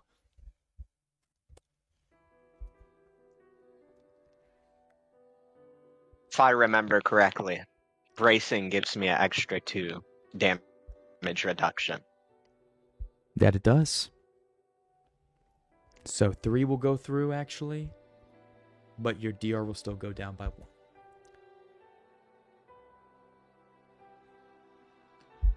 As he now lays in front of you, past the barrier, he looks at you with a grin and wipes some blood off his nose. That's a home run. You guys are fucked. And with his last action point, he is going to use his move, Crowded. When an opponent enters his personal space, they are now marked to keep close. You cannot move out of martial zone from Kaname without triggering an opportunity attack. If you move at all from your space you're in, you will trigger an opportunity attack. And that will be his last action. And now it is your turn, Nico. What would you like to do? The girl is still within range of me, correct? Yes, she is. Would it be considered moving if I was to attack her? No. Movement as in moving any, like, tile. Not... More importantly... Oh, okay. So, what about grappling? If I was to grapple her and bring her closer, it would?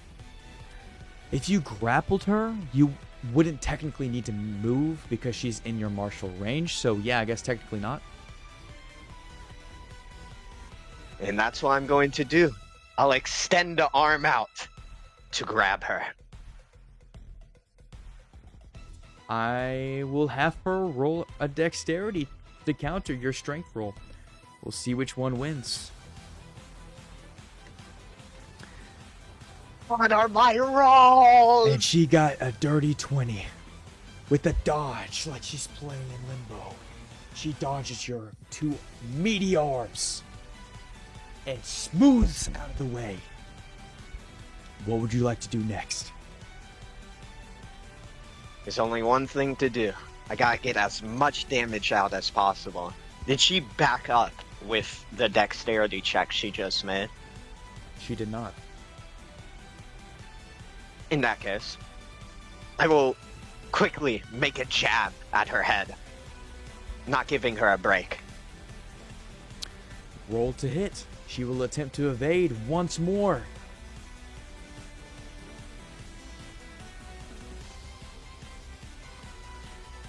With a natural 20, she can move 5 feet unprovoked, and she will move behind her brother, Anime, avoiding your wrathful attack and positioning them the best they can.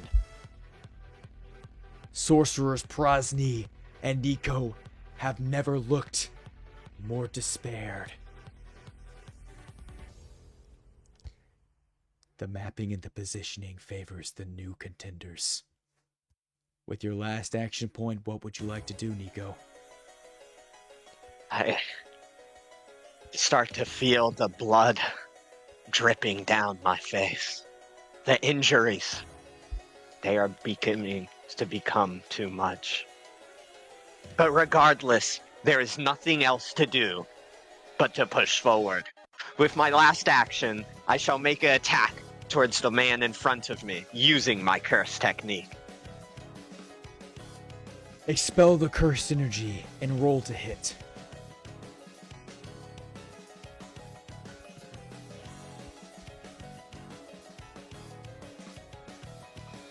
The cursed energy has been removed.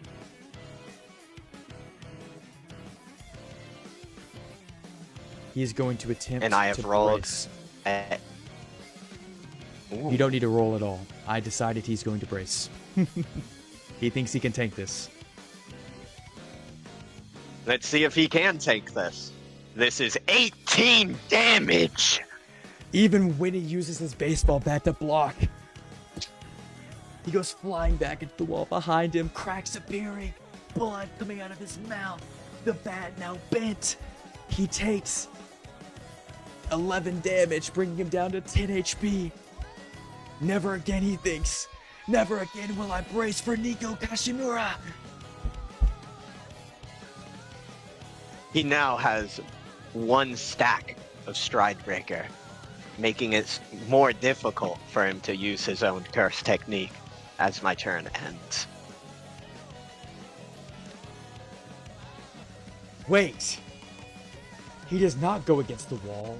His back breaks against the barrier that Prasni put before, leading to collateral damage of another 1d6. I forgot. I'm sorry, I apologize. I forgot there's a barrier there. It's an extra 3. So that's 7 health left. And now, it is your turn, Prasni. What are you cooking up? As I struggle to remain standing, I'll make my hand signs and make direct eye contact with Nico. Nico, don't worry about me. I'll be fine. Just don't die out there. I'll Prasni do seems my confident. best. You make those hand signs, and after finish talking, you finish your turn. The glints of their barriers surround the fields, but unlike those before, if you're unexperienced enough with cursed energy, you will never see them coming. And now, Sciota's turn. And for Sciota's turn, she is going to attempt to move. And unbeknownst to her, they have been cut off, boxed in, like rats in a cage. As she puts her hands out and touches this invisible force, she tries with one of her action points to punch it with the strength she has left. But I won't even roll the damage because it matters not. She has no strength left to defeat one of these barriers. For her other action point, she is going to hold it. And for her third action point, she is going to attempt to punch you, Nico. And as she attempts to punch you, another force stops her from doing so. Cut from moving even the most basic of actions. They are useless against the force of Prasni's technique. And that is her entire turn. Zankuro is going to, with his movement and with seeing her actions, try and move to the left and then right of Nico and attempt to hit you. Nico, you are attempting to be hit. Would you like to roll to evade? Or would you like to dodge? Or wait, evade or Prasni's proclamation. She no longer needs to protect him. She can move again. She will begin to evade. Okay. He's going to roll to hit and strike you with this metal bat. Rolling with a +6. That's a 25, baby, and he hits. He's going to roll damage. But right before he connects with Prasni's proclamation from before, with his hand sign, with his held action, he makes a vertical movement with his hand, and bing! The bat hits a wall that appears for a second and then disappears. You are spared from Zankuro's attack. And with his second action point, he's going to attempt to once more jump above this force and hit you from downtown. He's going to use his break action for his last two. And now you have another decision to make. Coming at you from above is this man with the baseball bat, still bent from your earlier attack. Would you like to evade again or brace? I will evade, knowing I've already staggered him. There's not much left that he has. This Out was of 4. Too bad for you. He was prepared for your movement. And he's going to come down with break and attempt to hit you with all he has. And with his metal bat, he's going to roll 2d6 plus 4. 15 damage! Oh! You are now staggered after he used his attack. Disadvantage for perception for the next 3 turns. 15 damage goes through. That's 9, leaving you at 3 health and 5 DR. You're on your last legs. What will you do? It is now your turn. Me? I'm the staggered one? This isn't how it's supposed to go. I need to fight with everything I have. And with no hesitation, even though the blood covers my eyes, in the perception I can't see, I jab for his head. I just want to knock him out.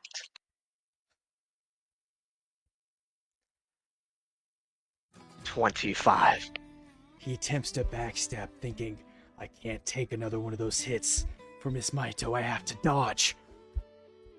And he rolls with his evasion, getting 16. The jab connects, hitting his nose, dealing 9 damage. 3 of that goes through, leaving him at 4 HP and 5 DR left. His head goes flying backwards as he's staggering back. You have an opportunity to hit with your jabs. You hit him, and he's staggering backwards. You have an advantage to hit. Well, not advantage, but like, you have a bonus modifier. I take the step forward. I take the initiative. And with my right hand, I make another attack right for the head. His life is flashing before his eyes. I have to come out of the way. I have to connect my foot on the foundation. It's not enough. I connect with my hit, dealing a whopping 14 damage. The hit connects against his skull, and your face pushes in as you finish it off, and he goes flying against the wall, completely numb, limp, and he has to roll a death save. He slowly gets back up at 1 HP left, shaking, but using his bat to help him get up. I'm not done yet. For Miss Maiko, I have to stay alive. And with my last action, I take my hand. No, you are done. And I hit him over the head, attempting to knock him out. Oh, never mind. Kaito's right. I am staggered. That's the end of my turn.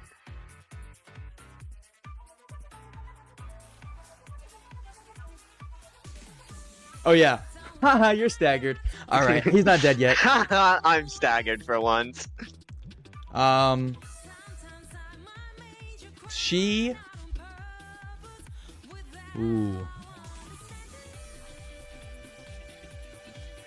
With a broken...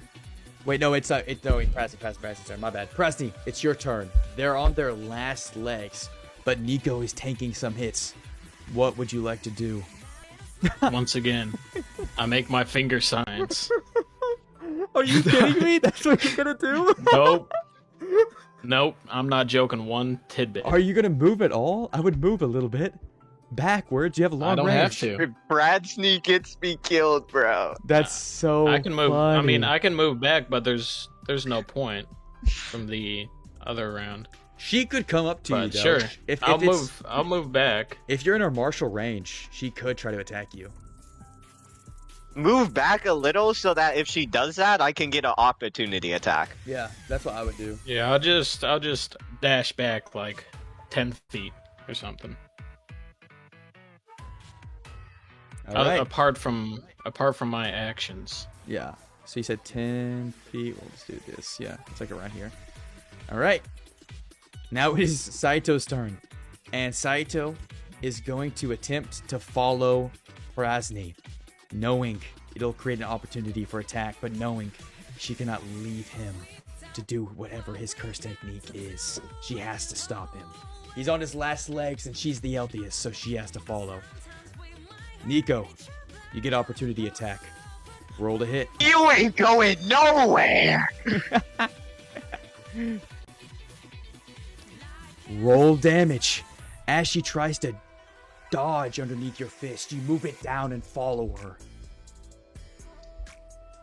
As she goes and tries to make it past me, I take my arm and I give her a lariat to the head, dealing 14 damage. 12 of that goes through, bringing her to 3 health as she's knocked to the ground. She puts her hands on the ground and pushes herself back up quickly before you can make another move. You see, her jaw looks broken. Blood is pouring down from the nose. And she looks at you with the most hateful face. You bitch. Can't you just go down? Can't you just die? So with her 2 other action points, she is going to attempt to attack you. 2d20, we'll just do it right now, because she's just going to attack you twice. Staggered. She only gets 1. Oh, one shot at the shit. queen. You're right. All right. She's going to attempt to attack you with her fists. And she's going to roll to hit. Normally, I would brace, but Nico has never been weaker as she attempts to dodge with a 15. And you dodge out of the way. leaving Saito with no more action points left. Zankuro, it's his turn once again. Now it's at the beginning of his turn. He has to roll. Wait. Did I change it? Yeah, never mind. He's at 1 HP, stabilized. He's going to roll to try and hit you, Nico. And with his first attack, ding! It's blocked. He tries to jump over for his second attack, and he lands on a tile he doesn't see. And he looks at you, angry, bloodied, and bruised. Looks back at Prosny, and looks at you. Fight like a man! Don't fight like a pussy, you bitch! And tries to jump down on the third time, the third direction, and tries to attack, and another hand sign comes out, and ding! Is blocked. There's nothing he can do! Prosny Muzimoto has prepared for Nico to be his tank, to be the sandbag for their opponent's attacks. And now, Zankuro's turn. She's going to attempt to once more, knowing not what to do, knowing Prosny has no more barriers left for himself. Try and leave Nico's reach. Nico rolled a hit. Once more, you get opportunity attack. I have rolled 80. I pull back my fist, and for a second, she hesitates. Should she hold back? Should she stop doing what she's done her whole life? But this is a battlefield. This is life or death, and hesitation equals a loss. So she goes to hit her with her full might, dealing 14 damage once again. Your fist connects and hits Sayoto.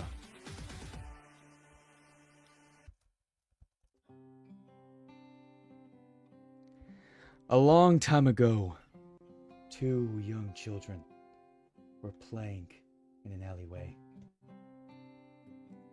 A man with a rough buzz cut and a young woman with long black hair are playing with a broken truck toy. As Kaname is running away from Saito, Saya, he calls her, Miss Mayoto now, he trips and falls and hits his nose against the dirty concrete alleyway. He gets up and starts to whine. Saya, my nose. Saya walks up to him and helps him up. It's all right, don't worry. I'll get you a bandage. And by ripping off one of her t-shirt sleeves, she wraps his nose with a cloth, stopping the bleeding, helps him up, and pats him down. They're only 8 years old, but Seiya and Kaname have lived lives many of us have never even dreamed of. Kaname, orphaned at the age of 8, was abandoned by his parents, never to be seen again. And Saya, well, Saya has never had a parent, ever. Was given up for adoption long, long ago. She doesn't even remember what they look like. Saya cups his cheek and wipes away a tear as they stood up. One day, Kaname, one day, I'll make sure we live a good life. And we cut back to the corpse of Sai on the ground. She lays there, dead, her eyes open wide. And her last thoughts, before they go dull, were just, I wished me and Kaname could have lived on that house, on that hill, just one night, before she crosses the river. And with that, Saya, the cursed sorcerer, has died. You hear sobbing behind you, Nico, before you're pushed out of the way. Miss Maito, no! Miss Maito! He grabs her corpse, now cold, still warm, but the deathly frost covers her soul. He grabs her and holds her hair and taps her on the cheek. Miss Maito! Miss Maito! Miss Maito, wake up! Don't do this! Don't leave me here! He holds her in his arms and hugs her. Why couldn't you get what you wanted? Why, no matter what we did, it was never enough. I would have been fine with us just being normal people. We didn't need all those riches. We didn't need his money. Don't you see? You were enough. You were always enough.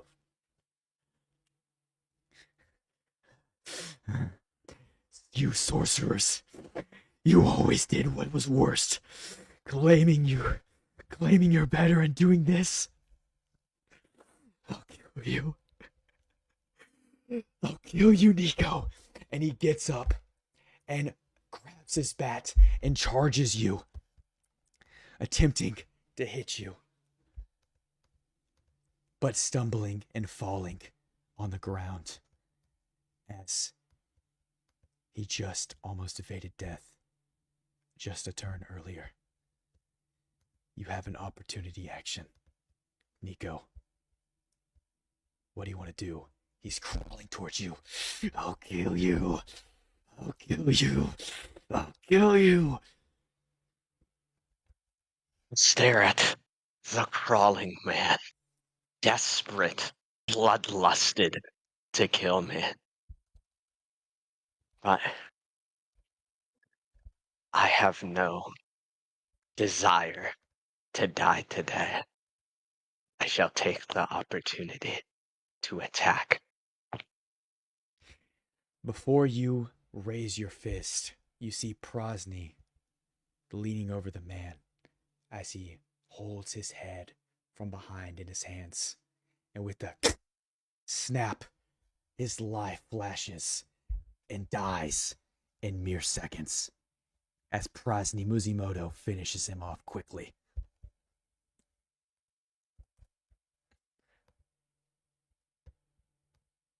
This day, the two of you became murderers.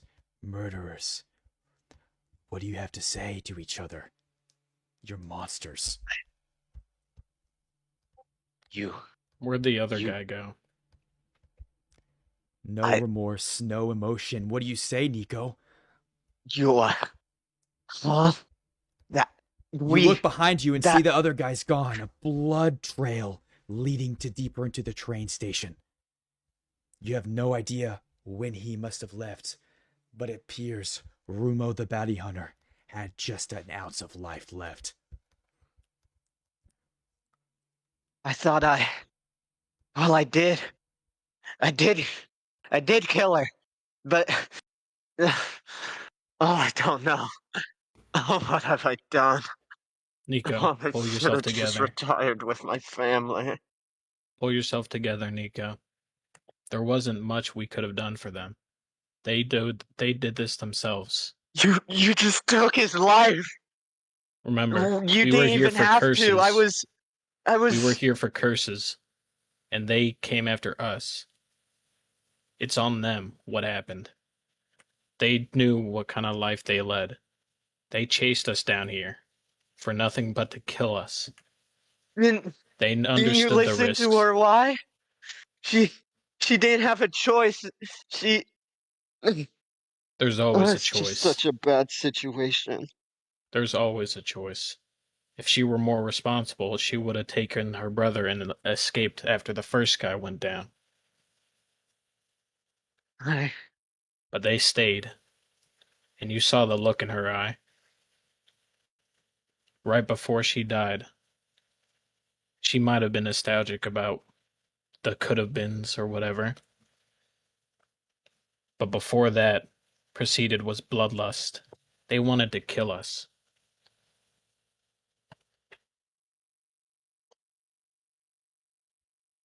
But We tried to talk to them in the beginning, remember? We try to negotiate.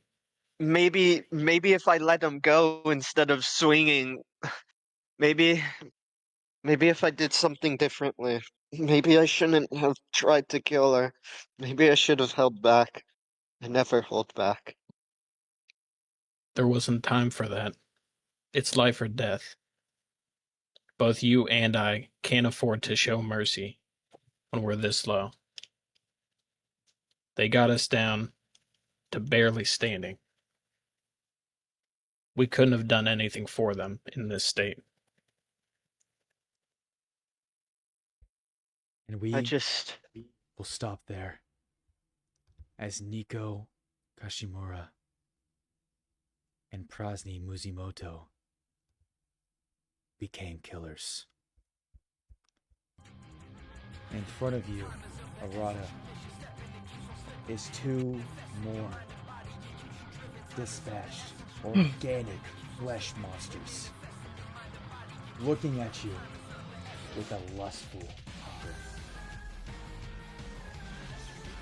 Roll initiative, Arata.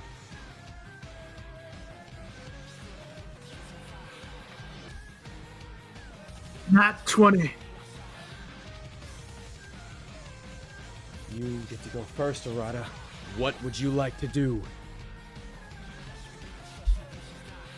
No hesitation. Cracks appear from the ground, and with an abrupt slam from my spear, they erupt to many rocks. These Doing a rocks total of- fleeing out with enormous strength. Roll your damage.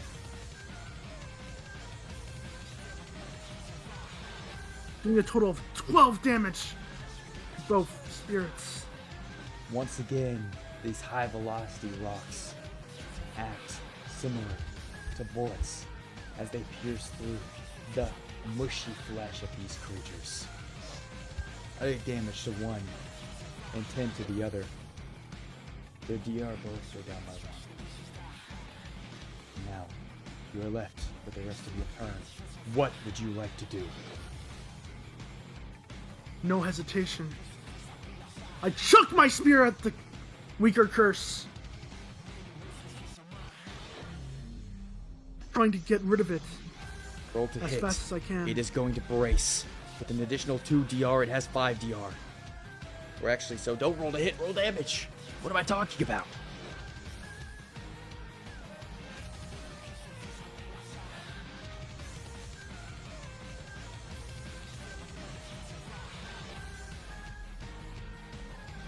Seven damage with piercing. Ignoring half, rounded up, you pierce through 2 DR and have 6 damage go through, leaving it at 1 health left and 2 DR. What would you like to do for your third action, Arata? My final action.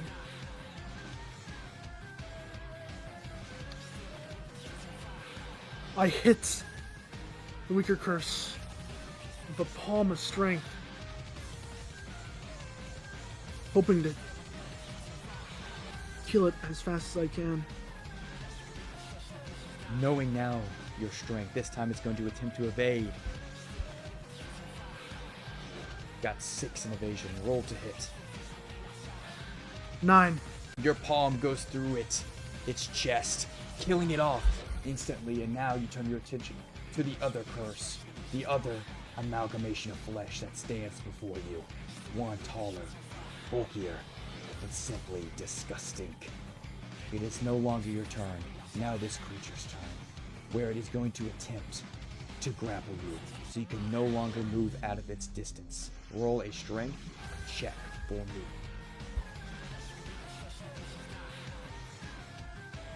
The creature grapples you, holding you in close, before taking one of its fists that has bones protruding from it, striking it down on you. This attack has piercing. The sharp bone glimmers with the blood stains of other victims. I need you to roll evasion or brace. Trying to evade. The creature But- rolled a nat 1, giving you 5 feet unprovoked, but you're grappled, unfortunately, so it does not matter. You stay still. But you do evade, and for its last action, it is going to, with no multiple attack penalty, attempt to strike you in the stomach with its right fist. Using all my strength, I successfully evade out the way. You do not evade out of the way because I at the do not +3, evade out. it is going to roll damage now.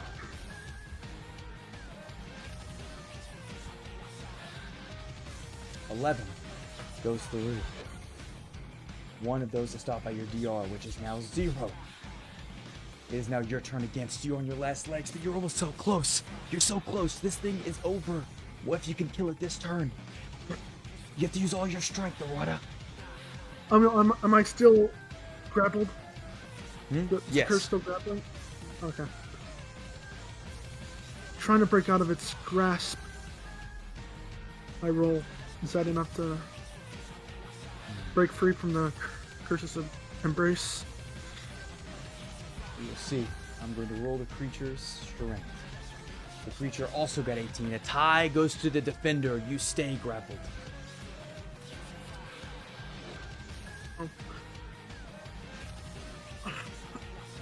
Seeing that I can't get out, I try something that I haven't done before. As cracks appear on its body, I strike, using my hand instead of my spear.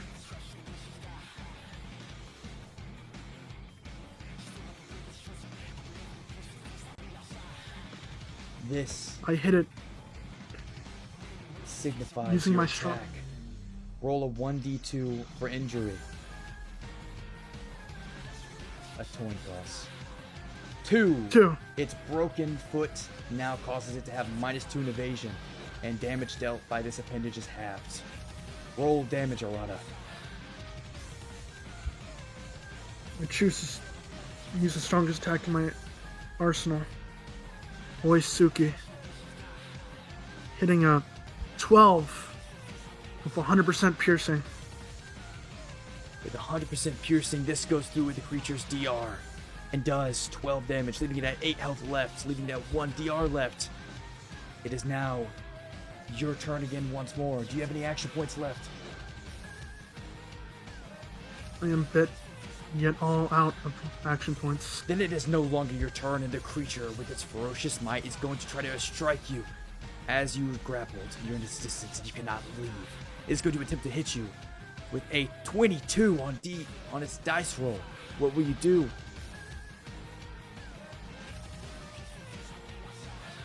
The only thing I can do. Brace for what's coming. Roll damage. And I will finally see. The creature does 13 HP, going through none of your DR because you have none left. Bring you down to 0. Roll me a death save, Arata. The creature pierces through your right shoulder, going all the way down to your stomach, opening your body up.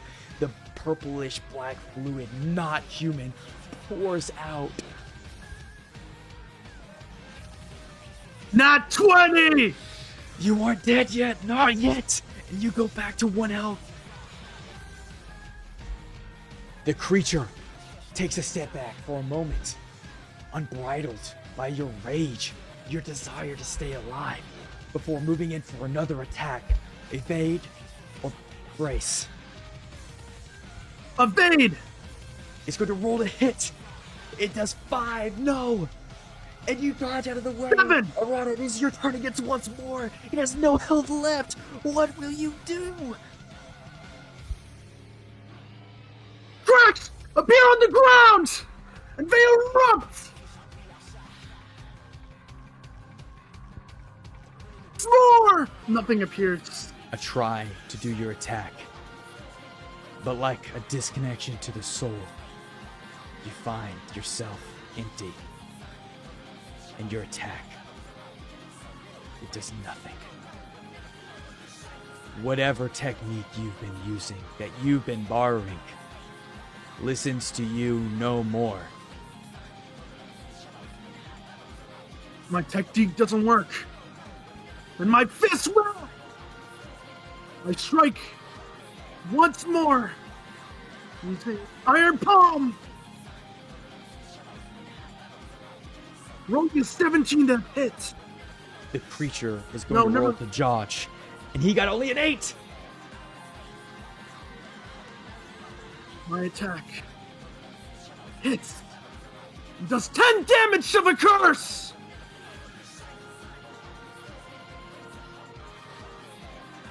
Damage to the curse relinquishes it from this mortal plane as you, Arata, survive the trials of Kurima. Your fist goes through its stomach, surviving a death save. As you send it flying, the cracks appearing on its body like an earthquake on the soul. And it is now destroyed. Whatever it was is now at peace once more. The void is where it is now. Death itself. It will take more than that, Dr. Chimera. Subject 41A. You've done fantastic. Better than I ever could have imagined. Oh, you're so good. You will be the one. You will be the one to bring me to the next phase. But before that, I can't let you harbor this pride that you have. When will you learn you're nothing more than an experiment? As the wooden doors open wide, you see 1 banging hand appear, 2, 3, 4, and they keep going and going and going and going. Countless others he's experimented on, now nothing more than his servants. You look at this and see the end for what it really is. There was never a chance. Never anything that you could have done. The ending was decided before you even arrived. And this infuriates you. No. As you attempt to run away, the creatures follow you into the tunnels. No. These dark tunnels with laughter and cackling and disgusting slurping sounds as one grabs you and you fall to the ground. No. You feel it biting on your ankles. No. As they eat you alive. It's unfair. No! 10 minutes. 10 minutes go by as you're left. Your body is left like vultures picking and prodding and eating. Your heart is outside of your chest. Your legs gone, nothing more than stumps as the creatures have devoured you. Your arms are nothing. You are a torso with one of your eyes gone and your cheek exposed, the skeletal structure. Your jaw wide open. You can't even control anything. You just sit there and lie there. Once again, defeated. But as this corpse of the student sorcerer lies broken and mangled, as he lays still, the creature striking and impelling his body, devouring it over and over, you have no life left to flash by. Even the simplest pleasures, just memories to look back to. It's nothing but pain. No one to love, no one to miss, no one to remember.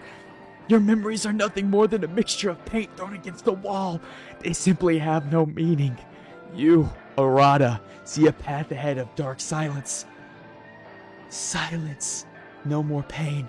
An end to this horrific cycle. And then in red, a path to the left. Spark of something deep inside of you whispers.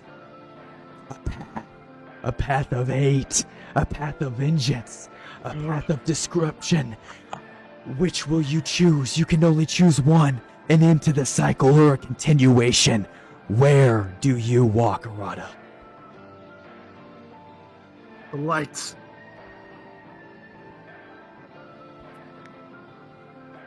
I walk towards revenge! And as your flesh fails you, your spirit does not. The slaughter, the hatred, the devouring, the beings around you, you give in to the cycle, refusing to break free. This is all the life you know, and this is what you have to do to survive. Through this blood, through the meat. You, Arata, have fully realized what it means to be a reverse birth vessel. To the doctor's pleasure and to the world's dismay. You, Arata, have truly become a monster. You laugh out loud. The camera waiting out, looking at you, laughing as it devours you, as the creatures continue to eat you, and as Dr. Kiruma continues to laugh through the speaker. Yes, yes, become my demon. Show society what it means to be alive. Kirima, what are your thoughts, Arata? What do you have to say? I'll get you for this! And as he continues to maniacally laugh, and the meat begins to fly against the wall, eventually, it all goes silent for the world. As Arata, the reverse birth vessel, has chose to become Frankenstein's monster.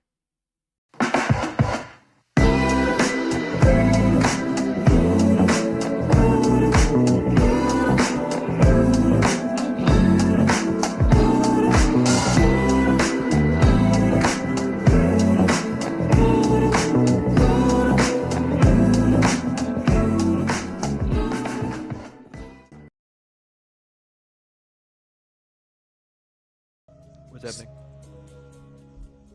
Mute up. Cut. Hitomi, buddy, we're in the middle of Bro, recording. No one told me what was going on. You see, half the people here are muted, right? Yeah. How I thought did we you were in a not big know from chat. listening to Sue? I wasn't listening, dude. I just